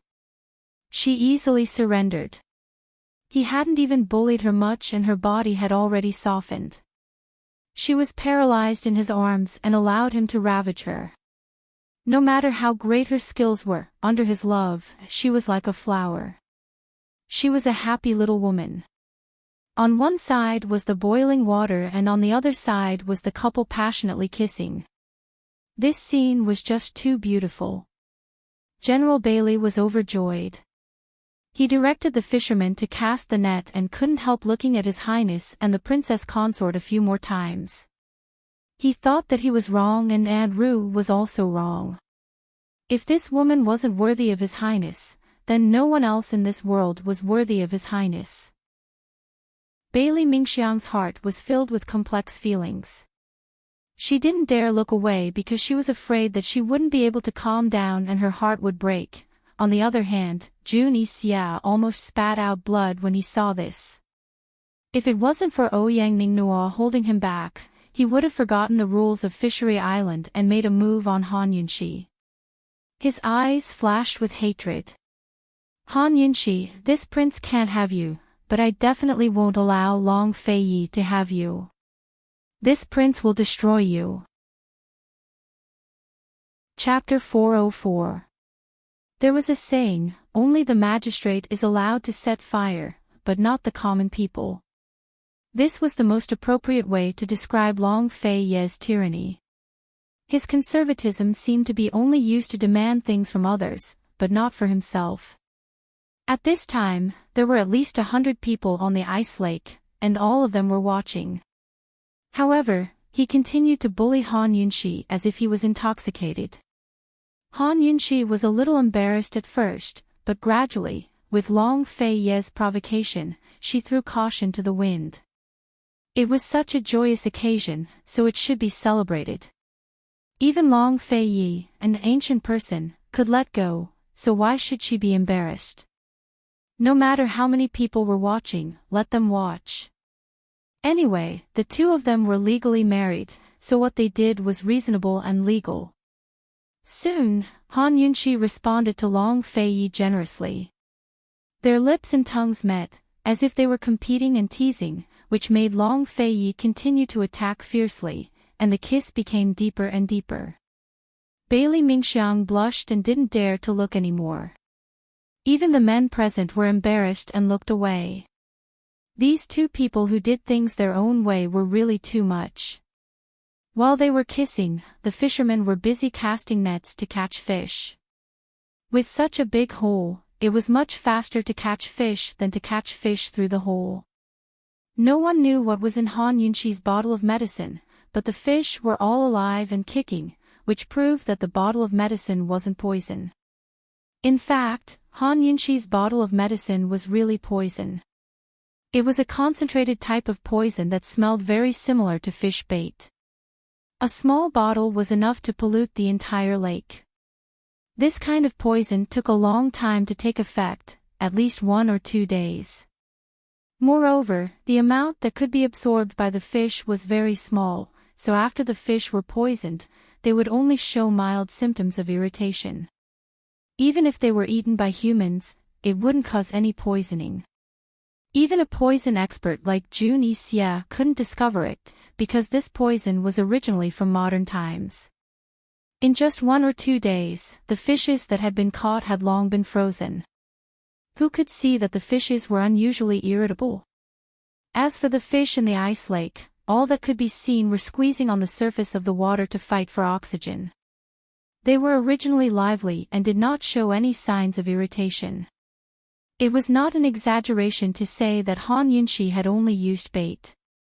At first, Jun Yixia was still staring at Long Fei Yi and Han Yunxi, but seeing how passionate they were, he couldn't help but look away. He had spent so much effort trying to get a bargaining chip to exchange for the antidote with Han Yunxi. Who would have thought that just as he was about to succeed, all his efforts would be in vain? I can't accept this, I can't accept this. Let me go, he said in a low voice. Your Highness Duke of Kong, martial arts is forbidden on Fishery Island. You mustn't do anything rash, Ouyang Ningnuo reminded him in a low voice. This king will remember. Let go of me. A sinister glint flashed past Jun Yixie's eyes as he said coldly. After all, Ouyang Ningnuo and Jun Yixie were in the same line of work. If Jun Yixie broke the rules of Fishery Island, he would be implicated as well. However, he still refused to let go. At this time, Long Feiyi had already let go of Han Yunxi. The moment Han Yunxi lowered her head bashfully, it was indescribably beautiful. Long Feiyi looked down at her, his gaze so deep that it looked like he wanted to devour her. He was very surprised that this woman actually responded to him. How bold! Han Yunxi knew that Long Feiyi was looking at her, and she was also very clear about what she had just done. She had been quite uncertain before, but after this period of time, she was almost certain of His Highness's feelings. It was normal for a man and a woman to love each other. What was there to be afraid of? Even though she was blushing, she still bravely raised her head to meet Long Feiyi's examining and doting gaze. She smiled proudly and said, Your Highness, this concubine did a beautiful job, didn't she? Long Feiyi was stunned at first, but then he laughed heartily and said, You were all very beautiful. All? Han Yunxi had asked about the fishing incident, but Long Feiyi didn't only answer about the fishing incident, but also about how she had responded to him earlier. Han Yunxi didn't know what to say. This guy's really rotten to the core. The two of them were flirting with each other. In any case, that was how it looked to everyone around them. Just as they were flirting with each other, a disdainful sneer interrupted them. Han Yunxi's taste is just a so-so. Who else could it be other than Jun Yixie? Han Yunxi's heart skipped a beat and she immediately glared at him. What did this bastard mean? Long Feiyi's expression changed drastically. He spun around and shouted angrily, Jun Yixie, what do you mean by that? Jun Yixie's words were a little too complicated. Everyone present was shocked. Although it was unbelievable, they didn't dare to imagine it. However, they couldn't help but speculate. If Jun Yixie said that, could it be that he had also tasted Han Yunxi's taste? Other than this, what else could it mean? Other than this situation, what other situation could make him say such words? Everyone's expression was very complicated. The fishermen who were fishing nearby also stopped and looked over in shock. This matter was monumental. To a woman, this was the greatest humiliation, but to a man, it was the greatest humiliation. A complicated look flashed across Ouyang Ningnuo's eyes. He finally understood what Jun Yixie meant when he said, This prince will remember. Martial arts were prohibited on Fishery Island, so even if Jun Yixie really did something, Long Feiyi wouldn't be able to do anything to him. When he thought of this, Ouyang Ningnuo hurriedly let go of Jun Yixie's hand as if he had been electrocuted. It was as if he wanted to distance himself from him. This guy couldn't have really done something, right? Wasn't he playing a little too big? Long Feiyi wasn't someone to be trifled with. Jun Yixie's sneer deepened after successfully attracting Long Feiyi's attention. What do you mean? Your first consort should be the clearest about this. Jun Yixie, you'd better watch your mouth. Han Yunxi flew into a rage. She rushed in front of Jun Yixie and raised her hand to slap him. She was just a hair's breadth away from slapping him, but she held herself back at the last moment.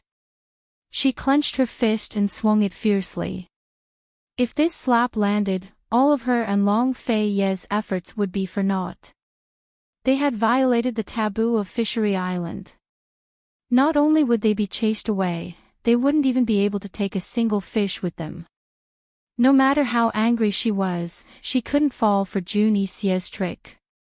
However, it was precisely her furious behavior that left everyone dumbfounded. Qin Wangfei's reaction. Could it be that there really was something between her and Zhu Nixie? Esteemed Wangfei, why are you so agitated? What happened back then? Ha! Zhu Nixie started to speak, but stopped himself. Instead, he burst into laughter. Long Fei clenched his fists so tightly that his knuckles cracked. Zhu Nixie, what exactly do you mean by that? Zhu Nixie raised his chin and looked at him provocatively. He said arrogantly, what I mean is exactly what Qin Wangfei tastes like. It's not what he said. Han Yunxi hurriedly defended herself. She regretted it as soon as the words left her mouth. Zhu Nixie hadn't actually said anything. Her defense would only make it more obvious. Qin Wangfei, what is this prince talking about? Zhu Nixie roared with laughter. Although Zhu Nixie didn't really do anything about that incident, as a woman, Han Yunxi still suffered a loss. She had lost Long Fei's face.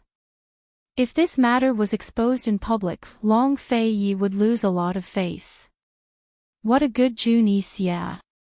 Did he really have to expose this matter today? Now that things had gotten to this point, Han Yunxi couldn't hide anything anymore. She could only face it. Zhu Nixie, you couldn't beat this Wangfei's poison.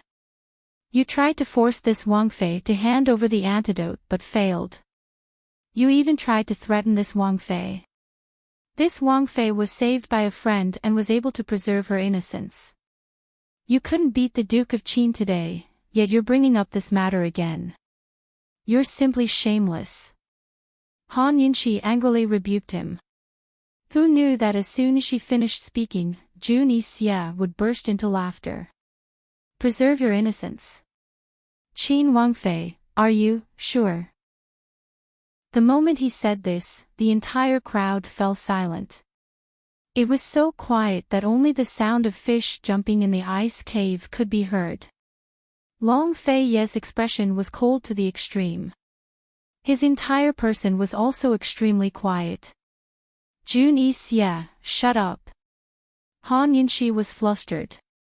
What, is Qin Wangfei afraid that this prince will say something that shouldn't be said? Zhu Nixie began to laugh loudly. No matter how smart Han Yunxi was, what could she do to him in this kind of situation? This kind of thing required evidence. She was a married woman, so where could she find evidence to prove her innocence? Han Yunxi was so angry that her eyes turned red. She knew that Zhu Nixie was sincerely framing her. She had no way to defend herself against this kind of thing. Those who believed her would believe her. Those who didn't believe her, she couldn't defend herself. Han Yunxi looked towards Long Fei and saw that Long Fei was also looking at her. His eyes were terrifyingly cold. Her heart tightened. She opened her mouth and wanted to explain, but she didn't know why she couldn't say anything. They were clearly the people who had just kissed passionately, so why were their gazes so distant now? Long Fei, what kind of gaze is that? Are you questioning me? Are you blaming me? So you don't believe what I'm saying? If it wasn't for you being so anxious to save Duan Miao, I wouldn't have been kidnapped by Zhu Nixie. What kind of attitude is this? It looks like Duke of Qin doesn't know about this matter, hee hee. Zhu Nixie's frivolous tone seemed to have a deeper meaning. Long Fei's frigid eyes narrowed into slits. His entire body emanated a terrifying killing intent that caused the temperature around them to plummet. The crowd couldn't help but shiver. Han Yunxi was also cold, but it wasn't just her body that was cold, it was also her heart. Long Fei, you're too disappointing. Han Yunxi steeled her heart and resolutely avoided Long Fei's gaze. She coldly looked towards Zhu Nixie. She took off her thick fox fur coat in front of everyone and fiercely rolled up her sleeves before raising her jade-like arm high into the air. This jade-like arm was well-proportioned and slender. Her skin was like congealed cream and her chastity mark was as red as fire, clearly visible. Junyi Xia, this Wang Fei's innocence is right here. Look clearly. You attempted to commit adultery and then maliciously insulted me. What are your intentions? To treat a woman like this, what kind of man are you? Han Yunxi sternly questioned, each word resounding. Her clothes were thin and her figure was small and thin, but she was magnanimous and unyielding. Standing with her arms raised, she gave people a feeling of indomitable spirit. The entire crowd was silent. Even Junyi Xia couldn't help being silent. Everyone looked at the red mark on Han Yunxi's arm. While they were shocked, they couldn't help but feel sorry for her. It was rumored that Qin Wangfei was greatly favored by the Duke of Qin and was in charge of the Duke of Qin's household. But who would have thought that this woman was still pure and clean as a woman? Chapter 405. Han Yunxi's thin and frail body stood on the frozen ground, shocking everyone's hearts. That smear of cinnabar red seemed to be the only red in the snow, dazzling and unforgettable. This smear of red fell into Long Fei Ye's deep black eyes and scattered into a bloody mess, dyeing his cold eyes red. Everyone was looking at Han Yunxi and no one noticed that Long Fei Ye's hand was already on his sword. Junyi Xia also didn't notice. He was dumbstruck. He never thought that Han Yunxi could use this method to prove her innocence. Wasn't this woman married to Long Fei Yi for more than a year? What was the relationship between her and Long Fei Yi? Wasn't this woman Long Fei Ye's woman? Wasn't this Long Fei Ye's only weakness? Could it be that he had made a mistake in this bet? The surrounding gazes were filled with shock, ridicule, sympathy, and pity. However, no matter what others thought, Han Yunxi was indifferent. Under everyone's gaze, she unhurriedly rolled down her sleeves and put on her fur robe, her movements elegant and noble. Junyi Xia, there's only one bottle of antidote for the poison in your body and I threw it away long ago. But there's another way to detoxify the poison, do you want to know? Han Yunxi asked with a sneer. What? Wasn't everything Junyi Xia did to detoxify the poison? Cripple your own arm. Han Yunxi laughed impudently, carefree and uninhibited, as if the injury just now had never happened. Junyi Xia then realized that he had been fooled and he cursed, slut. Just at this moment, a clang sound was heard. The sound of a sword whistling suddenly sounded. It was Long Fei Ye's sword ringing angrily. It seemed to have sensed its master's monstrous anger as it trembled and was about to fly out of its scabbard. At this moment, the crowd realized that Long Fei Yi had already grasped his sword and they couldn't help but gasp in shock. Long Fei Yi was going to use force. Before anyone could react, another clang sound was heard as Long Fei Yi raised his sword and pointed it at Junyi Xia. Reality proved that His Highness Duke of Qin's calmness had its limits. Your Highness! Bailey Mingxiang exclaimed. Who would have thought that such a cold man would one day become angry over a woman? Your Highness, please reconsider. General Bailey rushed over. Martial arts were forbidden on Fishery Island. Once His Highness used force, all their efforts would be in vain. Now Junyi Xia would truly be the fisherman who reaped the benefits. Long Fei turned a deaf ear to his words and pointed his sword at Junyi Xia. His cold eyes flashed with ruthless rage as the blade clattered against each other, ready to start a massacre at any moment. Wasn't this exactly what Junyi Xia wanted? Although Han Yunxi had proven her innocence and Long Fei's lies, none of that was important anymore. Because he'd succeeded in igniting Long Fei's fury. His sword was out of its scabbard. One move was all it would take for Long Fei Yi to lose everything. He had made the right bet. Han Yunxi was Long Fei Yi's Achilles heel. This man knew that it was a trap, but he still jumped in anyway. Long Fei Yi gripped his sword so tightly that the veins on the back of his hand popped out.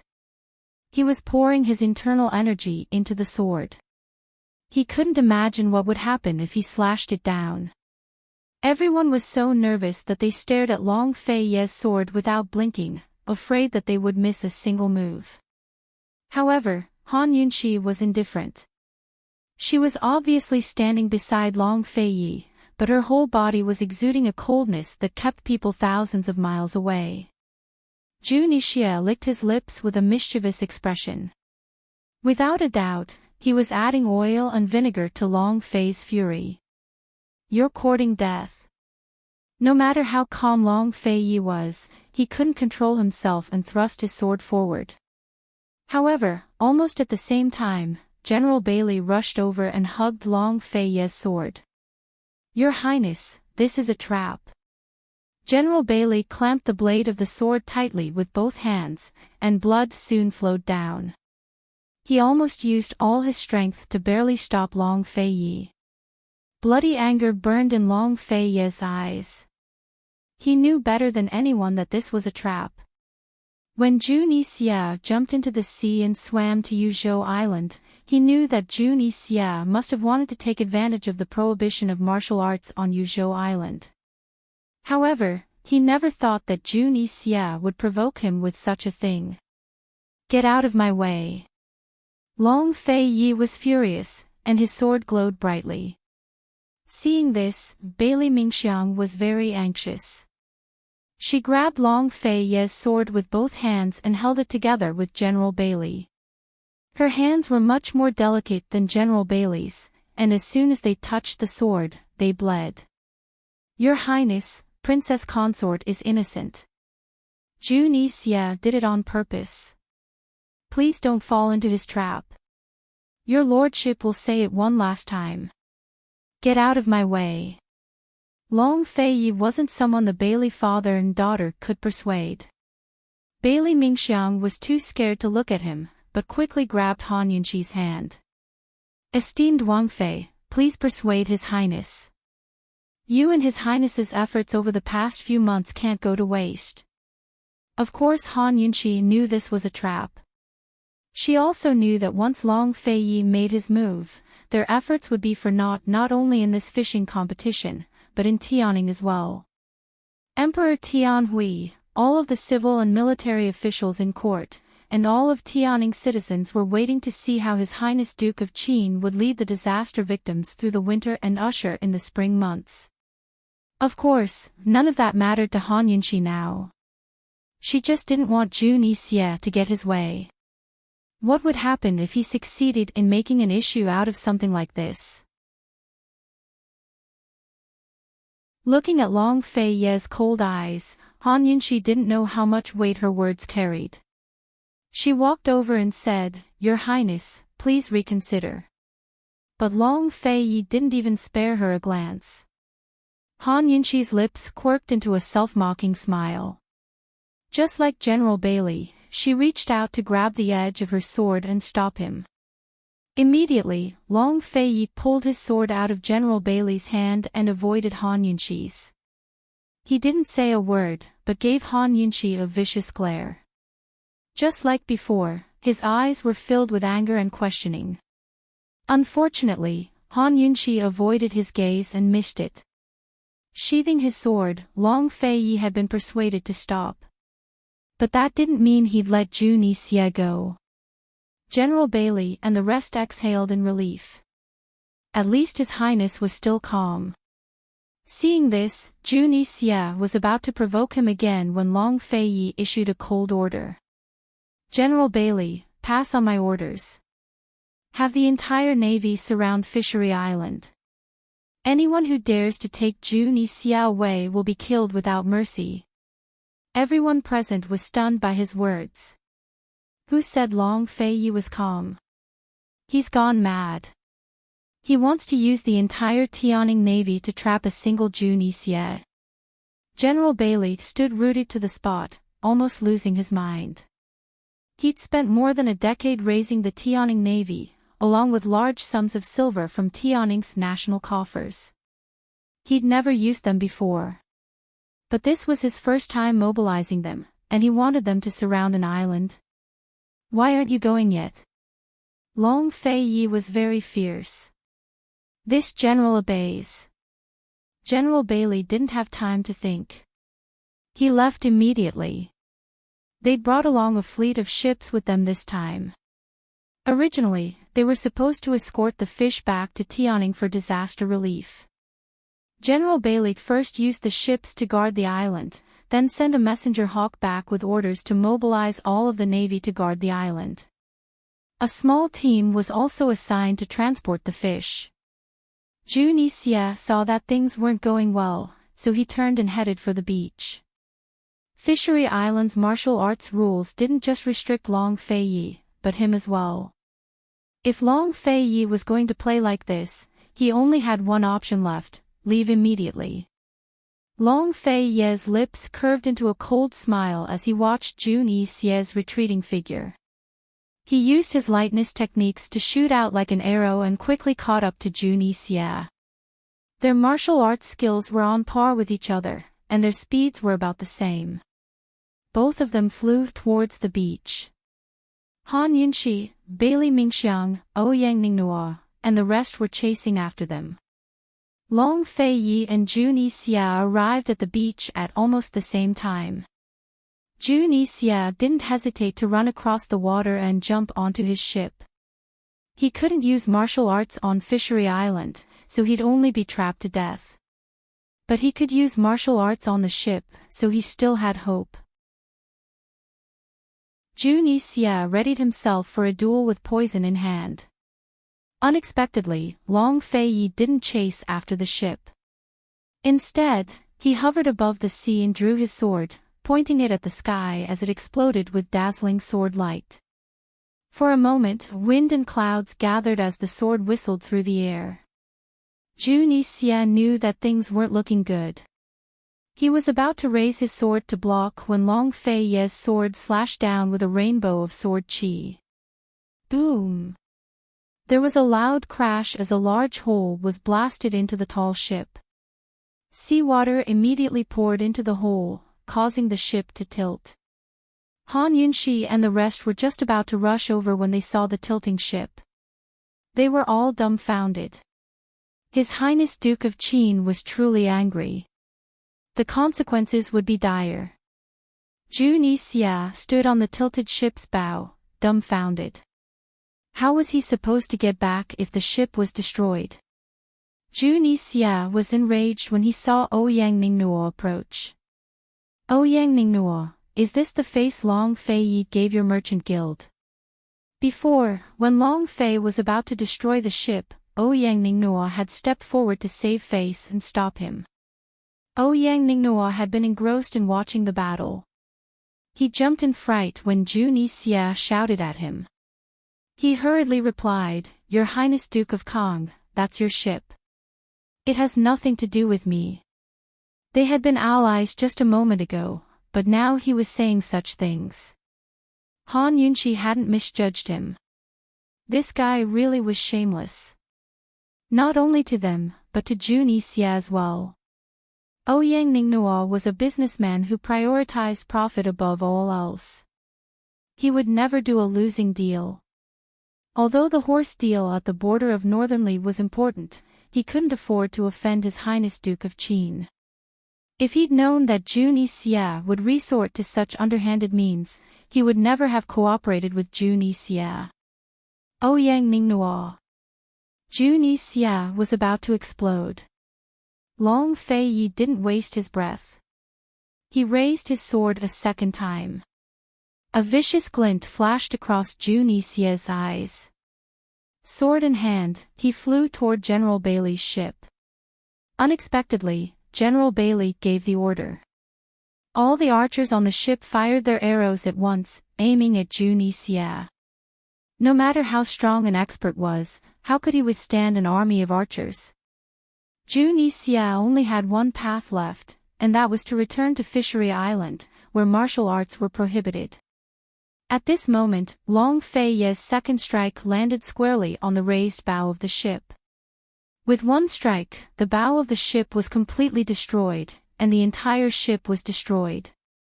A king's wrath rumbled, shaking everyone's hearts. He stood in the air, a vast fleet of warships behind him. Archers were ready to fire their arrows. His face was as cold as ice, and his voice was frighteningly cold. Junia, swim back to Northernly if you have the guts. Chapter 406. Swim back to Northernly. After all, Fishery Island was located in the middle of Tianing country's seas. Even the fastest ship would take 3 to 4 days to reach Tianing's ports, to say nothing of Northernly's ports. Even if it was a fish, it would take a few days to swim back. Long Fei Yi had clearly given Junia a dead end. Junia had no choice but to stay on Fishery Island. He couldn't believe his ears, but reality was right before his eyes. All of Fishery Island had been surrounded by warships with tens of thousands of arrows aimed at him. No matter how capable he was, there was nothing he could do. He'd planned everything so well, but who knew he'd end up playing himself like this? He'd basically dug a hole to bury himself in. He glared at Ouyang Ningnua, but the man immediately avoided his gaze to look at Long Fei Yi instead. As if nothing had happened, Ouyang Ningnua gracefully clasped his hands and smiled. Your Highness Duke of Qin, Cloud Realm Trade Consortium is willing to donate 300,000 dan of grain to help your Highness with the disaster relief efforts. Even Long Fei Yi was out of grain by now, but Cloud Realm Trade Consortium had to have some. Otherwise, they wouldn't be called a trade consortium anymore. Ouyang Ningnua was planning to save up the grain until next month when Tianing ran out of grain. Then he'd take it out to extort Long Fei Yi for a sky-high price. Unfortunately, man proposes but God disposes. Now he had no choice but to take it out to buy a ticket. With Northernly's warships destroyed, he'd have to go through Long Fei Yi to get back. Long Fei Yi ignored him and gave Han Yunshi a cold look before heading back to the warship. Ouyang Ningnua was about to follow when General Bailey stopped him. His Highness wouldn't care about anything at a time like this. After taking care of Junia, His Highness and esteemed Wang Fei would have to settle scores.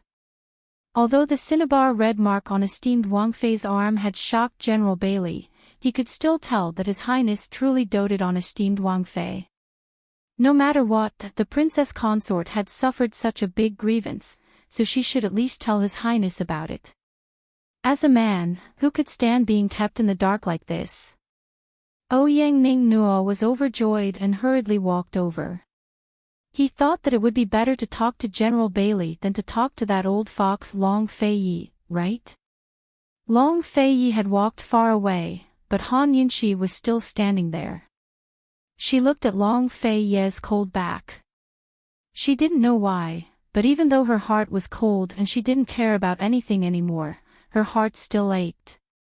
She couldn't remember when it started, but whenever they walked together, this man would definitely hold her hand. Even if she didn't move, he would definitely turn around and ask her coldly, Han Yunshi, why aren't you leaving?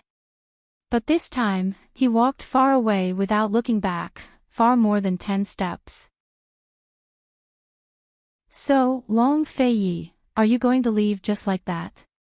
Han Yunshi couldn't control the sourness that welled up in her heart. She gritted her teeth and was about to turn around when Long Fei Yi suddenly turned around and strode over. He fiercely grabbed Han Yunshi's wrist and dragged her away. Long Fei Yi's monstrous fury danced in his eyes. Only the heavens knew how much he had been suppressing his anger to deal with Junia first.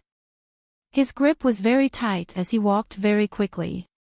Han Yunshi didn't expect this and staggered, narrowly avoiding falling over. Long Fei Yi didn't let go until Han Yunshi was dragged onto the warship. He roared, "Men, set sail." The servants on the deck scattered in fright. They'd followed His Highness Duke of Qin for so many years, but they'd never seen him so angry. Han Yunshi stood there, panting. She didn't understand why this man was so angry at her. Was he blaming her for this? Han Yunqi lowered her head and lowered her eyes. Her entire person was abnormally quiet. He narrowed his eyes and stared at her. Just like before, his piercing gaze was still filled with questions and anger. It was so cold that it was frightening.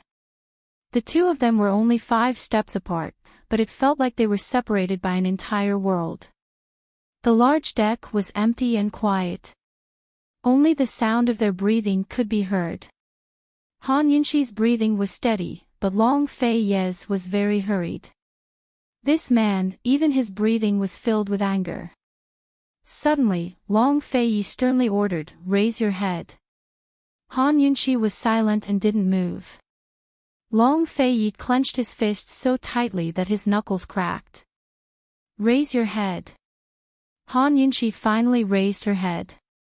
Just as she was about to open her mouth to question him, he angrily said, "Han Yunqi, how dare you hide this kind of thing from this prince? Who gave you the guts to do so?" Every word seemed to burst out from his anger. The wrath of a king overflowed to the heavens. When Jun Yixia first said those words, he thought that Jun Yixia was deliberately making things up to provoke him and force him to make a move. But who knew that Han Yunqi really did suffer? He then remembered that after she was kidnapped in Sky Pit, she was wrapped in a white robe when she returned to Medical City. That was the robe of that young master from the Shadow Clan. Just as she said, it was that young master from the Shadow Clan who saved her. Why didn't she say anything at that time? This was such a big matter. If it wasn't for Jun Yixia's provocation today, was this woman planning to hide it from him for the rest of her life?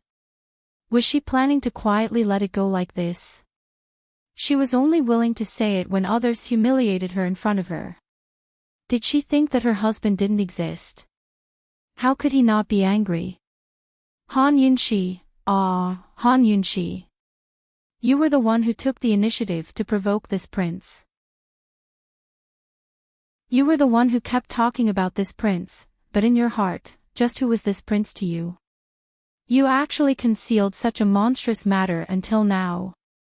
When she met Long Fei Ye's furious and cold gaze, Han Yunqi's heart trembled. Faced with this kind of question, she didn't know how to answer. Answer this prince's question. Long Fei Ye roared. Han Yunqi was startled. Only now did she realize why this man's eyes were so cold and angry. She subconsciously took a step back and instinctively lowered her head. She didn't deliberately hide it from him.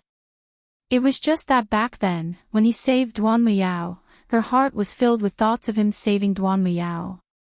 Later on, she directly ran away and went missing. In that kind of situation, how could she tell him something like that? Later on, he found her at the Mu family and explained the matter with Duan Muyao to her, so she didn't want to talk about it anymore. In the end, she didn't let Jun Yixia have his way. In the end, it wasn't a happy thing. It was not her style to let her cry to him about such things with snot and tears. She could come up with many explanations, but she knew that he wouldn't believe her. At this time, this man was so angry that he wanted to kill someone. When he saw Han Yunqi lowering her head and not saying anything, Long Fei Ye clenched his fists so tightly that they cracked. Han Yunqi's heart trembled with fear when she heard this. Her heart was originally as cold as ice, but now she was like a child who had made a mistake. Her head was almost buried in her chest. Long Fei Ye, I'm sorry. In the end, I wasn't confident enough in front of you, so I doubted your feelings. Answer me. Long Fei Ye was about to go crazy with anger. His anger only increased as he insisted on an answer. Han Yunqi finally raised her head and calmly said, "Because I was afraid. I was afraid that you wouldn't want me." There were too many reasons, but only she knew the real reason. Long Fei Ye, it was so difficult for me to walk 100 steps. I was so afraid that you would retreat, and retreat too far. Long Fei Ye's heart felt like it had been bitten by something. It suddenly hurt, and it was so painful that all of his anger dissipated in an instant. When he saw Han Yunxi's clear and bright gaze, his brows tightly knitted together. He suddenly felt a sense of helplessness as he didn't know what to do with this woman. Han Yunxi, you can also feel fear. Who was the one who was so audacious as to kick open the sedan door and walk into the Duke of Qin's residence? Who was the one who was so audacious as to leave home and leave without a word?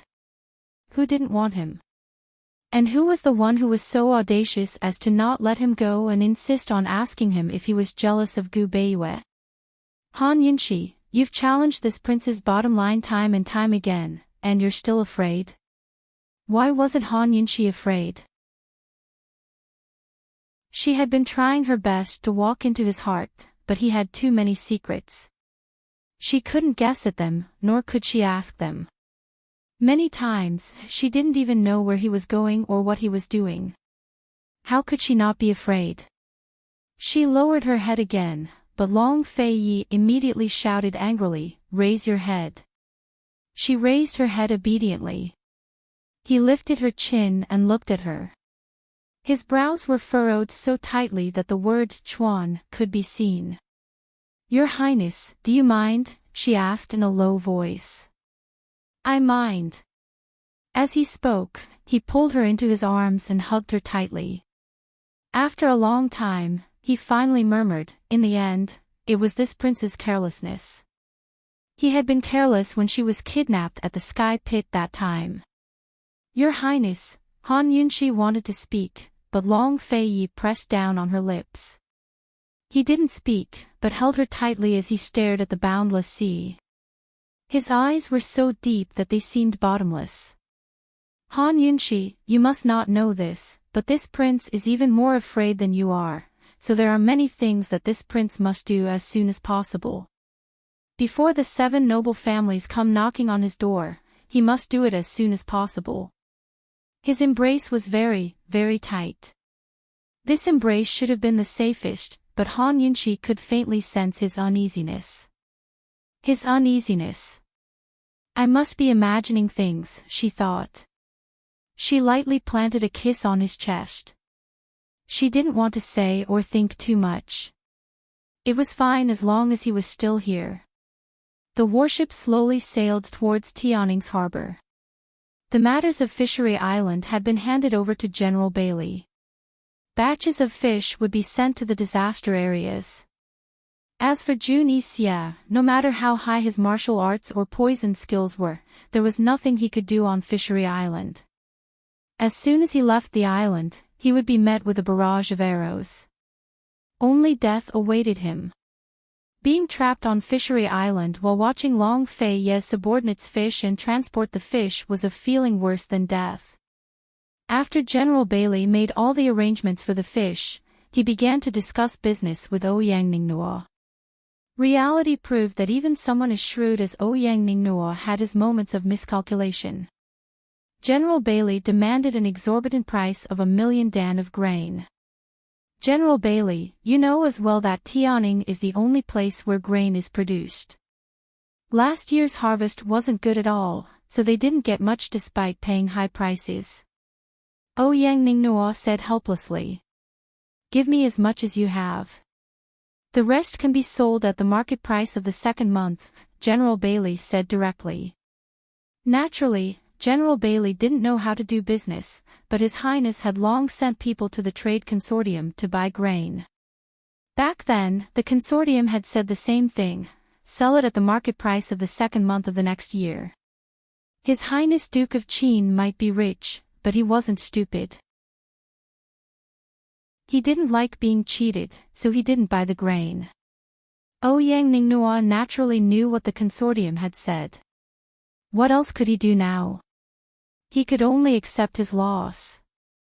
After signing the contract and stamping his fingerprint, General Bailey sent Ouyang Ningnuo to Bailey Mingxiang's ship so that he could leave with Bailey Mingxiang. Jun Yixia stared at the departing ship. He was so angry that he wanted to kill Ouyang Ningnuo. Of course, he should be more concerned about his own situation right now. What should he do? Note to the readers: read the second chapter first. The third chapter will be late. The Genius Poison Consort's public WeChat account is Tienkakesiadofii. Everyone is welcome to add.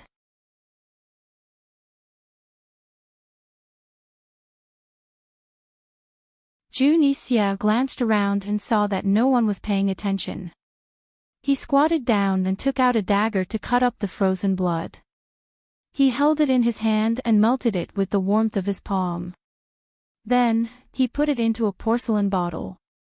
Everything was done silently, and no one noticed. Although the blood here belonged to General Bailey and Bailey Mingxiang, he was almost certain that Bailey Mingxiang was the one who had been poisoned. He had noticed Bailey Mingxiang, the sickly beauty, from the very beginning. He could see that she might have been poisoned, but he couldn't figure out why Han Yunxi didn't help her detoxify. Judging from the blood, his guess was right. This woman was indeed poisoned, and the poison was very deep. It was just that he had been so absorbed in provoking Chang Fei Yi that he didn't notice when Bailey Mingxiang was bleeding. Now that he had collected the blood sample, he had plenty of time to slowly figure out what kind of poison this sickly beauty had been poisoned with. Bailey Mingxiang's identity wasn't simple. Why was she poisoned? What kind of poison was it? Why didn't Han Yunxi help her detoxify? He was very curious. At this time, Bailey Mingxiang was already far away from Yuzhou Island. She sat in the cabin and stared blankly at her injured hand. She didn't know when she would see His Highness Duke of Qin again after today. In the end, she hadn't been able to help this time. She knew that it was useless to think too much, but she couldn't beat her own heart. She couldn't help but wonder what His Highness and esteemed Wang Fei were doing right now. His Highness was so angry. What would he do to esteemed Wang Fei?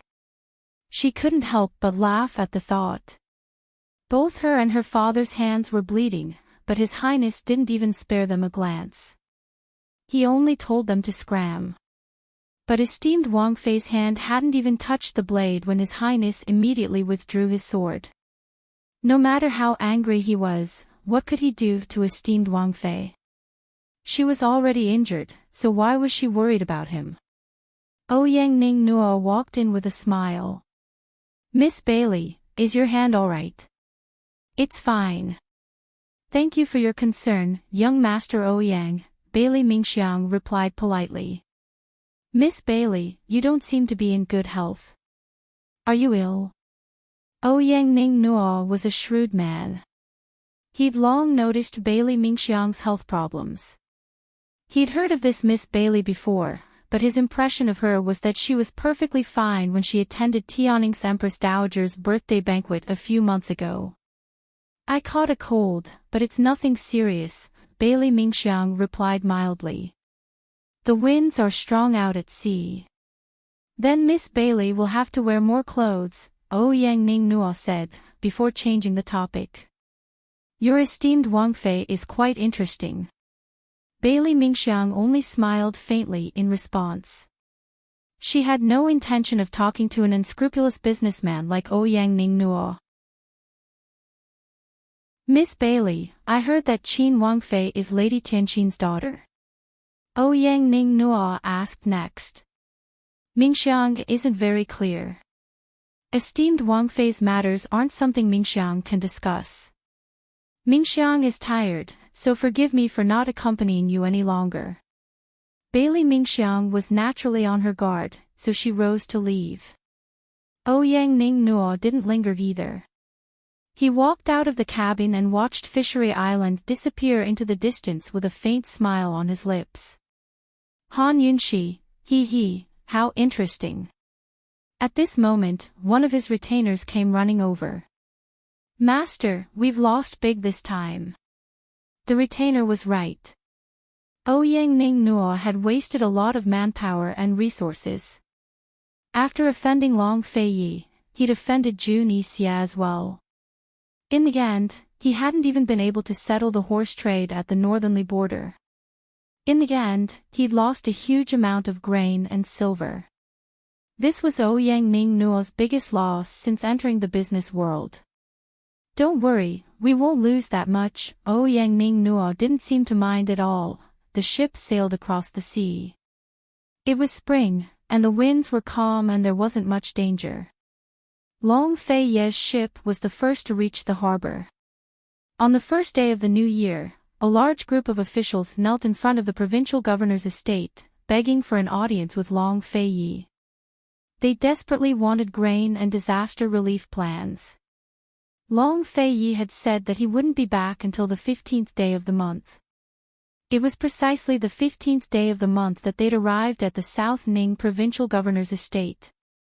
Those officials definitely hadn't knelt for the full 15th day, but they were all gathered at the gates again. When they saw Long Fei Yi and Han Yunxi disembark from the carriage, Ningbei County's county magistrate was the first to approach them. "Your Highness Duke of Qin, esteemed Wang Fei, you've finally returned. Ningbei County's grain is about to shine. All the disaster victims have been waiting for your Highness and esteemed Wang Fei to return. Today, you've finally returned." This was clearly using the people to coerce the ruler. However, they'd learned their lesson this time. They'd used the hearts of the people, not their anger. Think about it. The people had placed all their hopes on the Duke of Qin. If he disappointed them, wouldn't he lose the hearts of the people? "Tianhui's improved this time," Long Fei Yi murmured. Han Yunxi almost laughed out loud. If Emperor Tianhui heard the Duke of Qin's words, he'd probably be hopping mad. "Tell them not to worry. In 5 days, your lordship will let you all eat meat," Long Fei Yi said. Eat meat? Everyone was stunned. Is the Duke of Qin joking?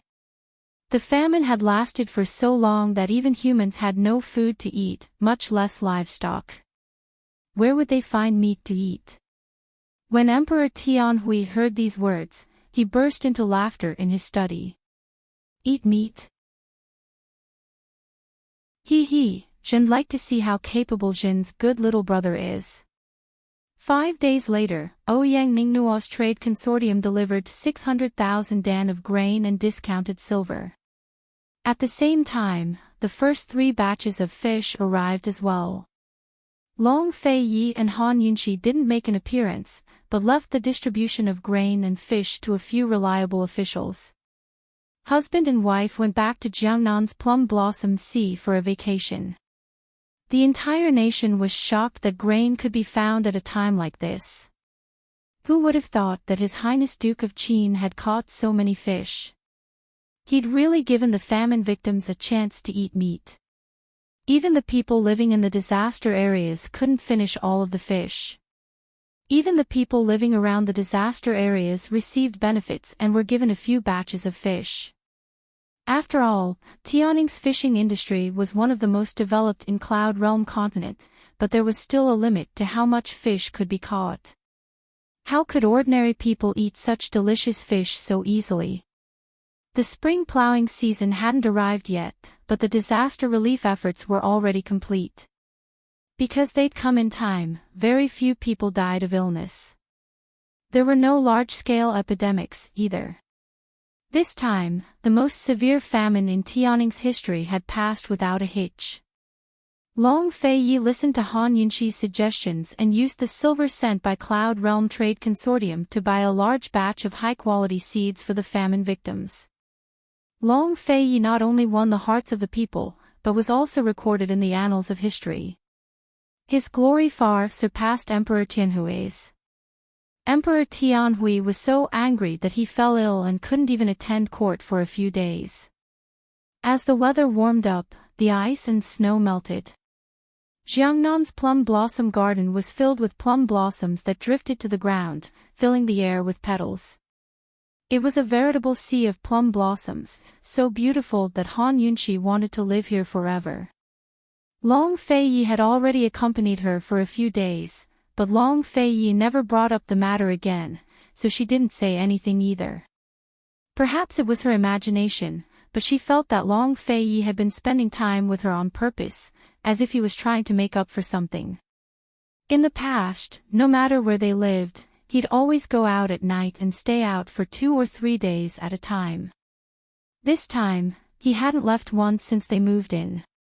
It really seemed like they were here on vacation. He spent most of his time in his study, flipping through ancient texts and occasionally dealing with urgent reports. Meanwhile, she spent most of her time basking in the sun and immersing herself in the detox system, seizing the time to help Bailey Mingxiang make antidotes. Occasionally, she'd read with him at night, but before she knew it, she'd fall asleep in his study. When she woke up, she wasn't sleeping in her own room, but in his arms. Occasionally, she'd wake up in the middle of the night to see him soaking in the hot springs. She'd pretend not to see and hurriedly pass by, but he knew. Occasionally, she'd see him drinking tea by himself and scoot over to lean on his shoulder to chat with him. He didn't talk much, but he'd always answer her questions. Han Yunxi felt so close to this man for the first time. Days like this were simple, but very comfortable. However, such days were destined not to last for long. Spring plowing had yet to arrive when Emperor Tianhui sent someone to urge Long Fei Yi to return to the capital. Chapter 408. Emperor Tianhui had originally ordered the Duke of Qin to stay in the disaster areas until spring plowing began before returning to the capital. It was obvious that he wanted to keep His Highness Duke of Qin in the midst of his troubles and away from the center of Tianning's power. Unexpectedly, the disaster relief work in the disaster areas had already been completed before spring plowing began. All that was left was to wait for the right time to arrive. Under these circumstances, the longer the Duke of Qin stayed in South Ning Prefecture, the easier it would be for him to establish a foundation there and gain complete control over it and the other two prefectures. After all, the three prefectural governors of the three disaster regions could be said to be the three most important prefectures in Tianning's central region. Together, they were basically equal to half of Tianning's central region. They were the hub that connected the north and south of Tianning, as well as the most populous regions in Tianning. Once the Duke of Qin took control of these three prefectures, his power in Tianning would be like a tiger that had grown wings. How could Emperor Tianhui not be worried? Now that he was lying on his sickbed, he realized that sending the Duke of Qin south had been a mistake. Unfortunately, it was already too late. Emperor Tianhui's eunuch Lu had already been sitting in the guest hall of Jiangnan's plum blossom courtyard for half a day. Unfortunately, he still hadn't met with His Highness Duke of Qin or esteemed Wang Fei. It was Chu Shifeng who came out to meet him. Eunuch Lu, His Highness is ill and inconvenient to receive you. I ask for your forgiveness, Chu Shifeng was very polite. Eunuch Lu didn't dare to accept such courtesy, but quickly bowed with hands clasped in front. Guard Chu is overcompensating me. I wonder if His Highness has made any arrangements to return to the capital? Eunuch Lu, His Highness has been overworked recently and it's inconvenient for him to travel long distances. The doctor said we'll have to observe him for a while. Thus, there's no telling when he'll return, Chu Shifeng replied helplessly. Eunuch Lu knew that this was a difficult task, but what else could he do besides tell Emperor Tianhui the truth? In his heart, dealing with Emperor Tianhui was much easier than dealing with His Highness Duke of Qin.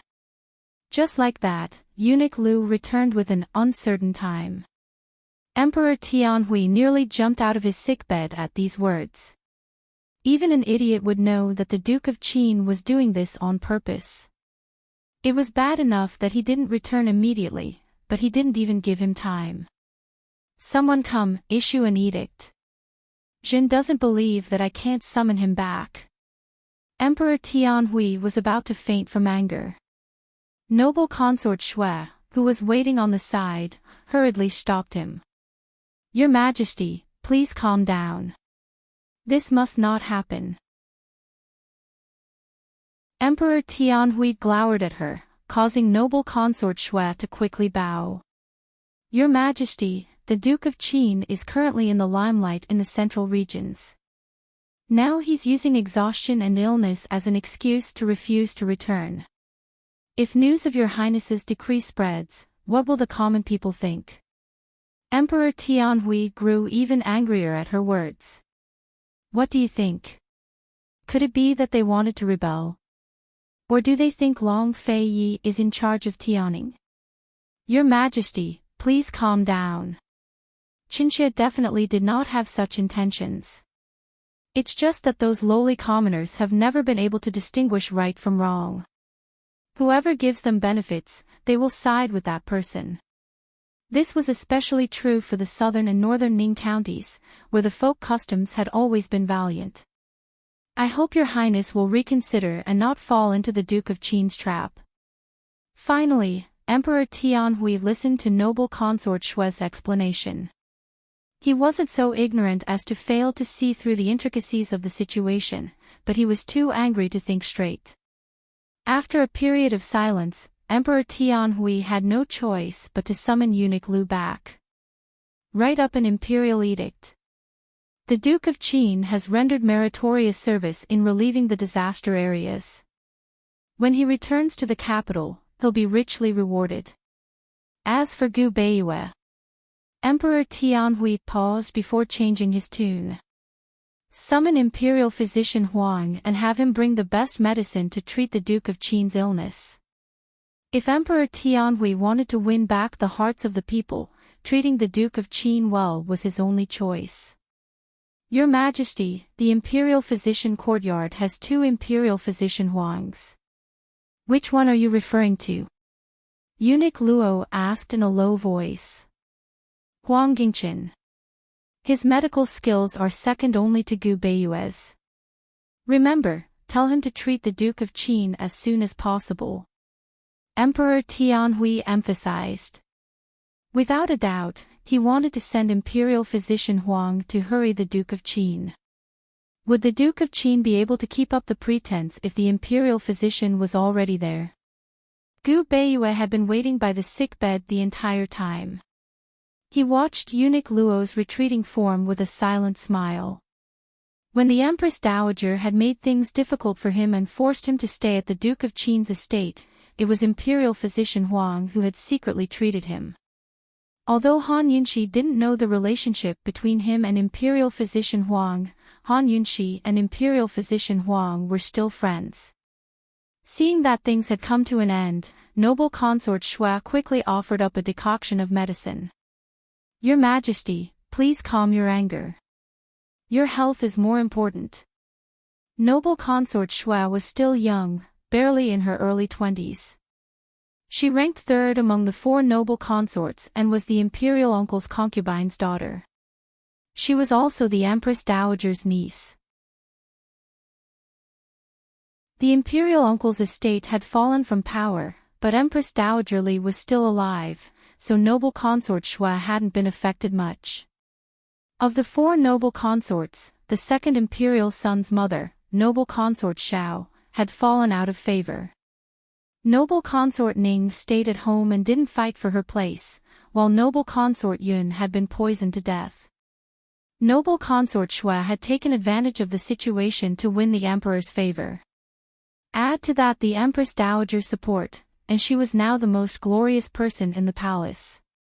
Emperor Tianhui drank his medicine as he flipped through memorials to the throne. Suddenly, he saw a memorial from the Ministry of Rights asking for a marriage alliance between West Chu and the Princess of West Chu. The Princess of West Chu was none other than Chu Qingge. Because she represented West Chu in this marriage alliance, the West Chu Emperor had conferred her the title of Princess of West Chu.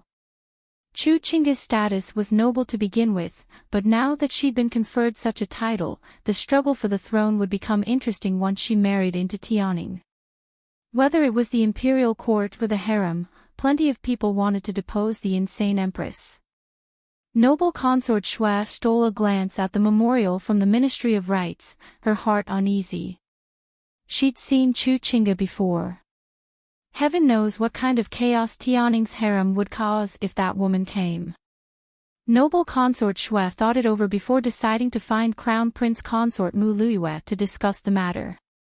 After all, they were in the same boat. If Mu Luiyue wanted to become empress in the future, she'd have to support the crown prince to seize the throne. She'd have to nip any potential threats in the bud.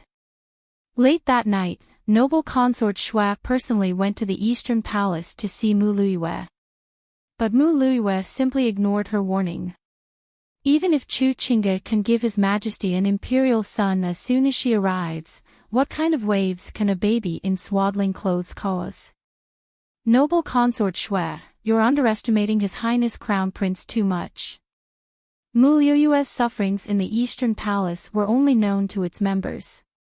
In front of outsiders, she could only puff herself up at her own cost and pretend as if nothing had happened while wholeheartedly protecting His Highness Crown Prince.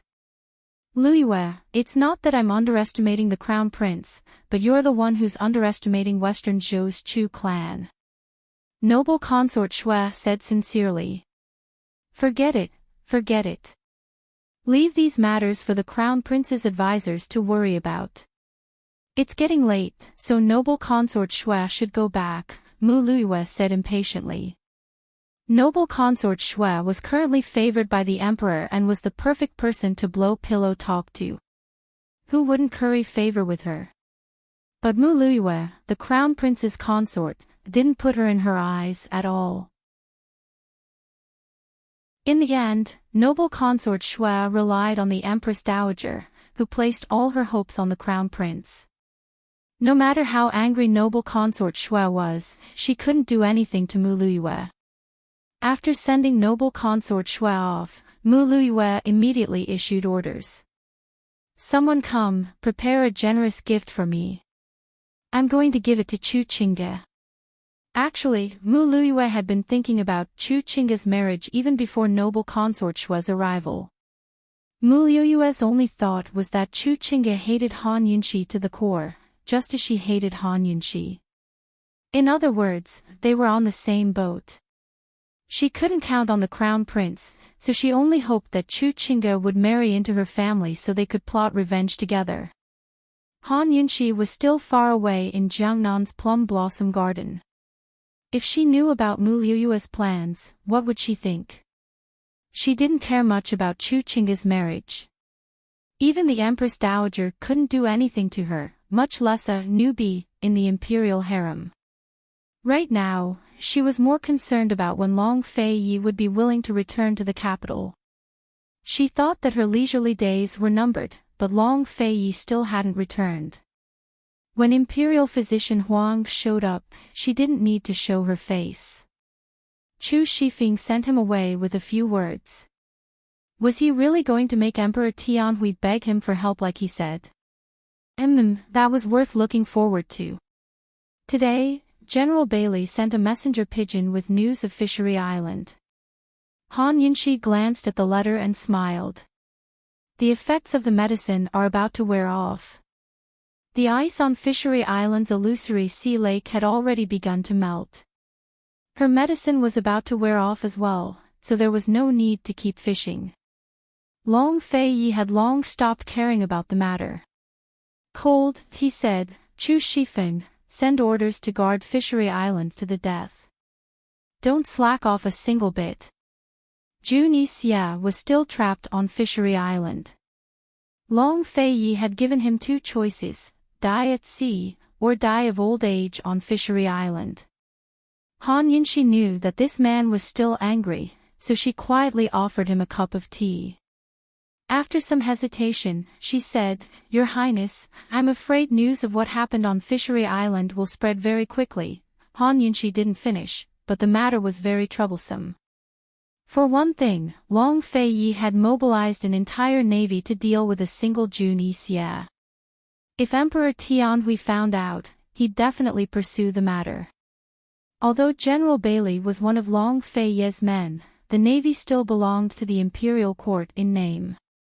Secondly, once news of Jun Yixia's grudge against her and her husband spread, heaven knows how many people would use her loss as an excuse to slap Long Feiyi in the face. Thirdly, once news of the chastity mark spread, the Empress Dowager would never let it go. Fourthly, Jun Yixia was using Northern Li's boats. Someone in the imperial court would definitely know that he'd come to Fishery Island, so they'd make a fuss about it too. Han Yunxi's considerations were all necessary. Long Fei Yi naturally knew all of this, but he still replied to Han Yunxi, "Don't worry. Go make preparations, I'll take you out for a spring walk tomorrow." "A spring walk? Your Highness is in such a good mood." Han Yunxi laughed. If this fellow was in such a good mood, then she didn't need to worry about any of those troubles. Spring plowing had already begun, making it the perfect time for all living things to recover. The grass was long and the orioles were flying. The weather was neither hot nor cold, and the scenery was perfect. Wouldn't it be romantic to go out for a walk at this time? His Highness Duke of Qin was a man of interests as well. Han Yunxi really didn't want to go back to the capital. As soon as Han Yunxi left, a guard arrived. "Your Highness, there's news from Gu Qisha. He wants to meet you on the 15th of next month." Long Fei Ye's cold eyes flickered with emotion. Did he find those two ingredients? He didn't say. He only asked for the 15th of next month. "Please set the location, Your Highness," the guard replied. "He's still in Medicine Ghost Valley. Tell him your lordship will definitely arrive on time," Long Fei Yi said.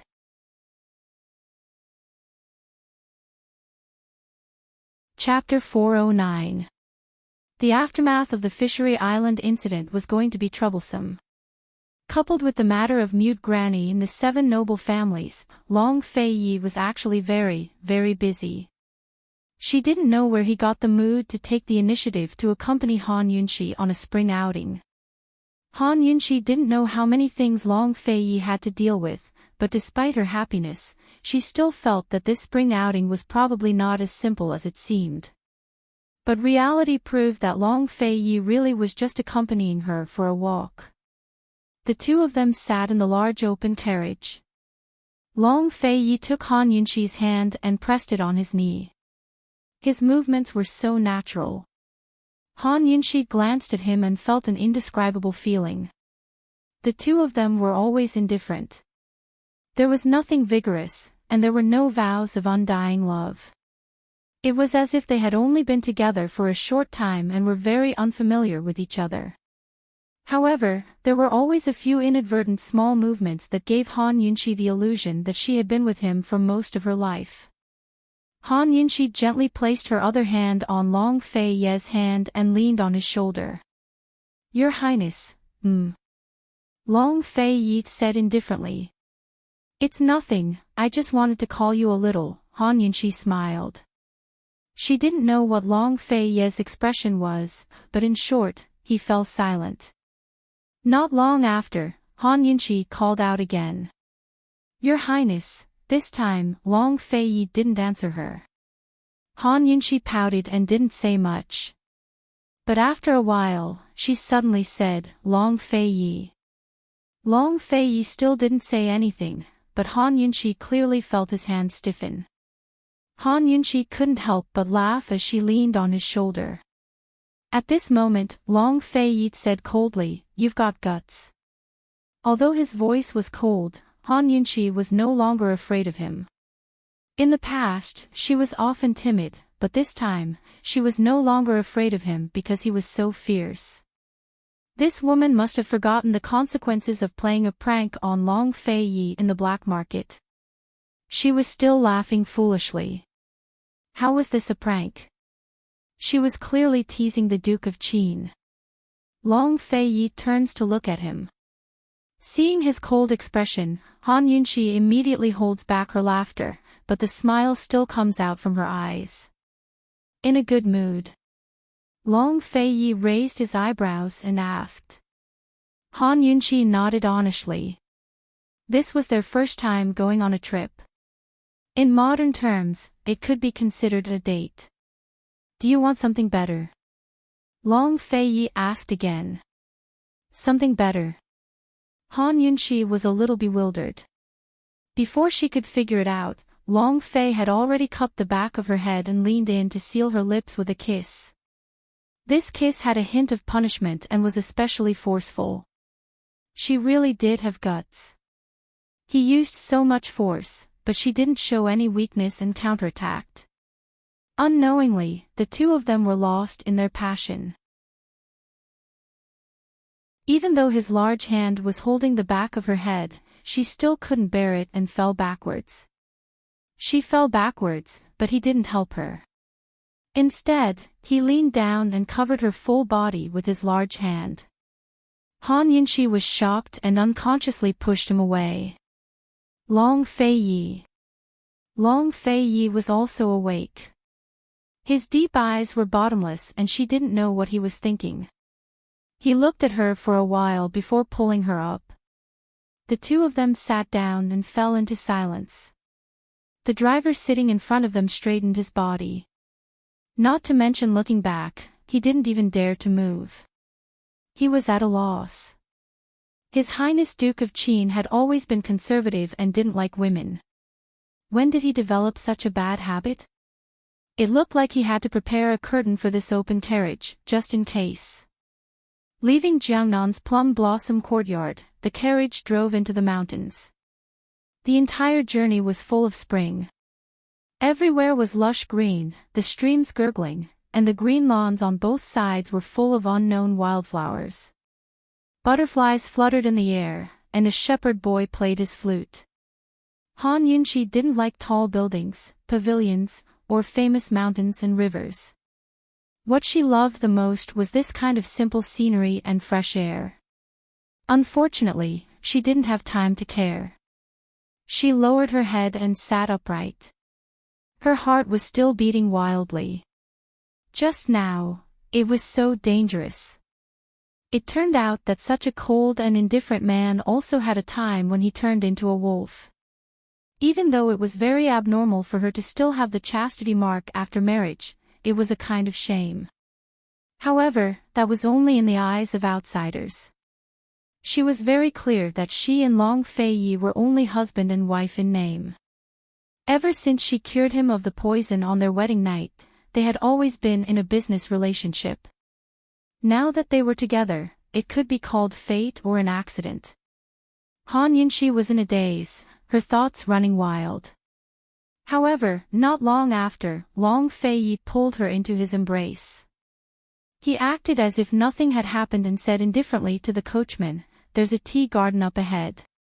Let's rest there." The coachman was an outsider, but he was even more nervous than Han Yunxi. He quickly replied, "Yes, yes." The tea garden that Long Fei Yi mentioned was called Drunken Tea House. It was a leisure tea garden similar to the Heavenly Fragrance Tea House. Generally speaking, the first batch of spring tea would be released around the Qingming festival. However, this Drunken Tea House had a type of tea called drunken tea. It was released around this time. It was obvious that Long Fei Yi was an honored guest of this tea house. He had deliberately brought Han Yunxi here to taste tea. In their exclusive courtyard, the two sat cross-legged across from each other. There was only a tea boy to serve them. Han Yunxi liked to drink tea, but she wasn't a tea fanatic. However, after following Long Fei Yi for a long time, she was also influenced by him. Gradually, she had the habit of drinking tea every day. Drunken tea, this is the first time I've heard of it.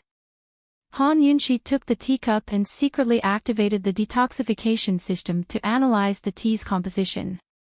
Who knew that it really did have alcohol composition, and it wasn't low? This cup of tea was probably equivalent to a cup of wine.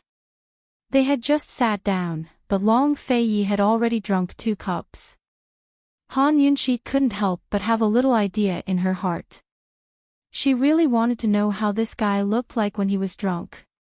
Her alcohol tolerance wasn't good. She only took a sip and then started to order pastries. He drank tea, she ate tea. It was already a rule. He said that in the future, she would order tea. Without exception, she ordered a table of sweets. "Your Highness, try it." It tastes good. Han Yunxi definitely didn't know that Long Fei Yi basically didn't eat sweet things. Long Fei Yi only took a small sip and then put it down. It's just a suso. Then try this. When it came to delicious food, it must be shared to have fun. Helpless, Long Fei Yi only smelled it and didn't even touch it. It's too greasy. Han Yunxi gave up. She tasted it happily. She always felt that the tea and pastries were different from other places, but she couldn't tell why. In the end, Long Fei Yi drank a pot of drunken tea. His mind was still sober, but Han Yunxi was drunk.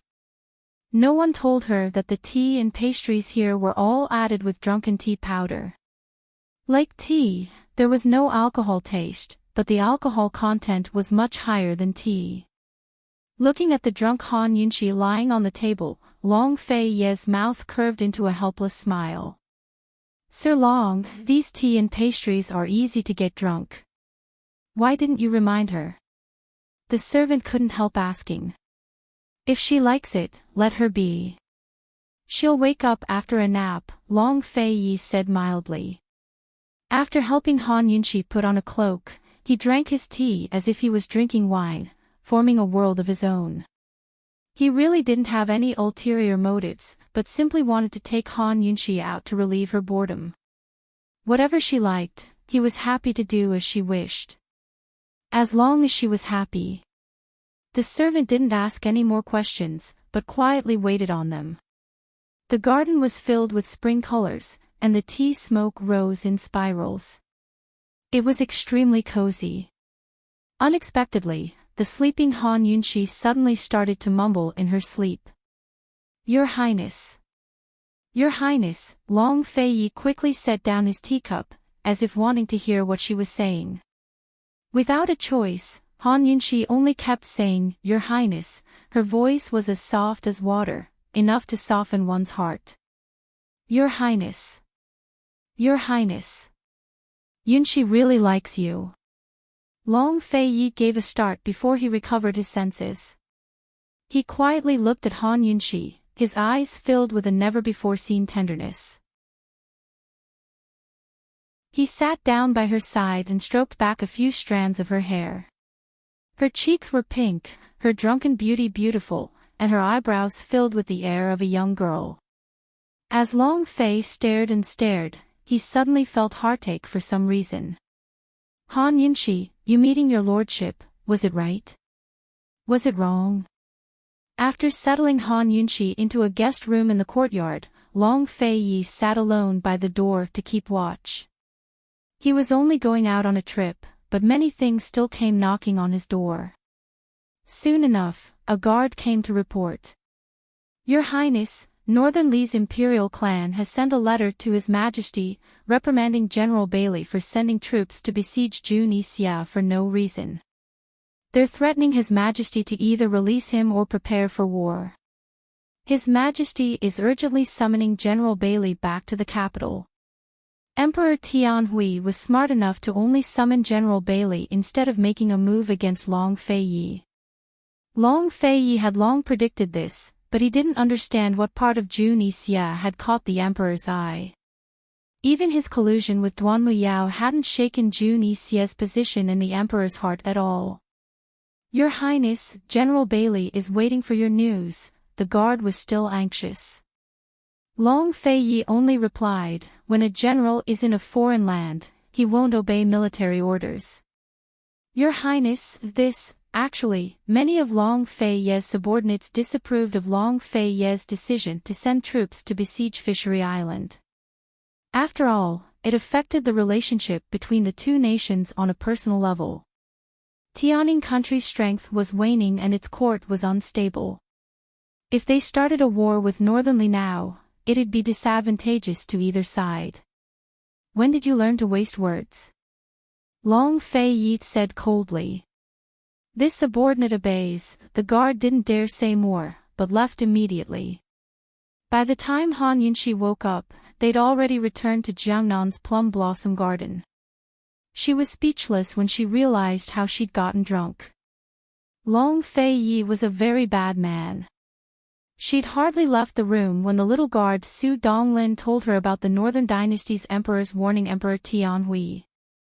Although Han Yunxi felt that Emperor Tianhui was weak, she was very clear on the difference in power between Tianning and Northernly.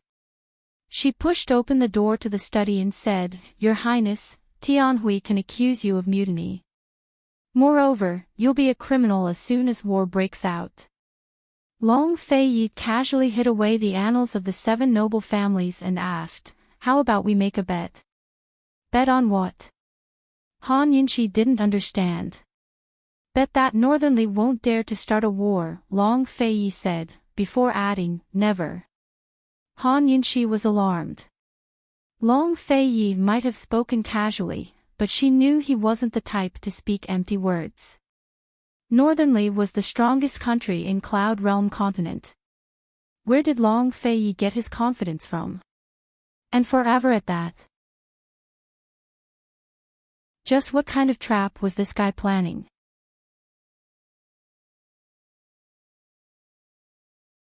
Chapter 410. A bet? What's at stake? Last time at the black market, Han Yunxi successfully haggled and Long Fei Yi said he would reward her handsomely. She said she wanted all of him. He asked her if she really wanted it. She thought about it carefully before replying. It sounded like a joke, but she still remembered it. "You'll have to pay back what you owe one day." "Your Highness, what's at stake?" Han Yunxi was very interested. Han Yunxi thought about it for a long time. She didn't want to say she wanted all of him. The concept was too vague. Was it what he had also hers? Han Yunxi felt that she should ask for something more practical. She bit her thumb and fell into deep thought. Long Fei Yi glanced at her. He didn't know where this woman got the confidence to make a bet with him. Han Yunxi thought for a while before saying, "Your Highness, if I win, can you bring me to Tianshan Kenzo to broaden my horizons?" Long Fei Yi and Duanmu Yao were both martial arts prodigies. They were both closed-door disciples of the Tianshan Kenzo sect master. He didn't know what kind of person the sect master was to dote on Duanmu Yao so much that he wanted Long Fei Yi to protect Duanmu Yao until she turned 18. As the sect master, how could he not see through Duanmu Yao's nature? "And if you lose?" Long Fei retorted. "Your Highness can set the conditions." Han Yunxi was very generous. "You're so sure you'll win?" Long Fei Yi didn't understand. This woman was so smart. Was she still dreaming? Unexpectedly, Han Yunxi laughed. "This concubine will definitely win. This concubine is betting that Northernly will never start a war first." Long Fei Yi's expression froze. Han Yunxi laughed heartily. "Han Yunxi, oh Han Yunxi. How could you play people like this? You're practically a scoundrel." Afraid that Long Fei Yi would go back on his word, Han Yunxi said anxiously, "Your Highness, we've already agreed." "You can't go back on your word. Only vile people and women are hard to deal with." What else could Long Fei Yi do? A look of helpless affection flashed across his eyes as he promised her, "Let's wait for a chance. I won't go to Tianshan Mountain in the near future." Han Yunxi was overjoyed. All right, Chinchia will remember it. Until now, this guy owed her everything and a trip to Mount Tianshan. She didn't owe him anything. "Your Highness, how can you be so sure that Northernly won't start the war? You have a brilliant plan." Is it really okay for Han Yunxi to ask this question after winning a round? Long Fei Yi glanced at her and answered, "I'm not telling you." This could be considered a small punishment for this woman's audacity. Han Yunxi felt guilty and didn't dare to ask again. She was going to wait and see what would happen. Soon enough, Chu Shifeng found out about their bet. Head guard Chu warned everyone in front of the guards, "Don't ever bet with our mistress. She has no record of losing." Han Yunxi had been pondering over the antidote for Bailey Mingxiang over the past few days. In her spare time, she studied Northern Li's situation as well. But no matter how much she understood, she couldn't figure out where Long Fei got his confidence from. He was so sure that the powerful Northern Li would never start the war. After all, Northern Li revered martial arts and had always used its military might to intimidate the surrounding powers. Over the past few years, it had been Northern Li that had started all the wars on its borders. Could it be that Long Fei had some sort of secret that could be used against Northern Li? Han Yunxi was ashamed of her inferiority to Long Fei when it came to strategizing. In the end, she decided not to think about anything else. Over the past few days, Emperor Tianhui had urged her repeatedly. If he wasn't sending people, then he was sending letters. But Long Fei had already claimed that he was ill. He didn't even bother to read the letters, but simply handed them to Chu Shifeng. Under Gu Beiyue's care, Emperor Tianhui's health had almost recovered. Unfortunately, Long Fei had angered him into falling ill again. Just what does he want? Does he want to rebel? A general doesn't obey military orders in a foreign land. How could he say something like that? Rebel, rebel. Rebel. Jin shouldn't have pitted mother and son in the first place. I should have exterminated them. Emperor Tianhui was furious to the extreme. He huffed and puffed as he paced back and forth in his sleeping quarters. All of the servants, noble consort Shui, and Gu Beiyue were kneeling, but none of them dared to persuade him otherwise. Emperor Tianhui dearly wished he could issue an imperial edict ordering Long Fei to return immediately. But he still remembered noble consort Shui's warning. A few days ago, he'd summoned a few of his trusted officials to the imperial study. They all agreed that it wasn't a good idea to issue an imperial edict. Although an imperial edict represented the highest authority, the emperor couldn't issue it as he wished. Once he did, it would be made public. Everyone would know, and Emperor Tianhui didn't want to be labeled as an incapable ruler or a tyrant. Moreover, the Bailey Navy had surrounded Fishery Island and trapped Jun Yixia. Even if Emperor Tianhui issued an imperial edict, he wouldn't be able to do anything to Long Fei. General Bailey had taken responsibility for the entire affair.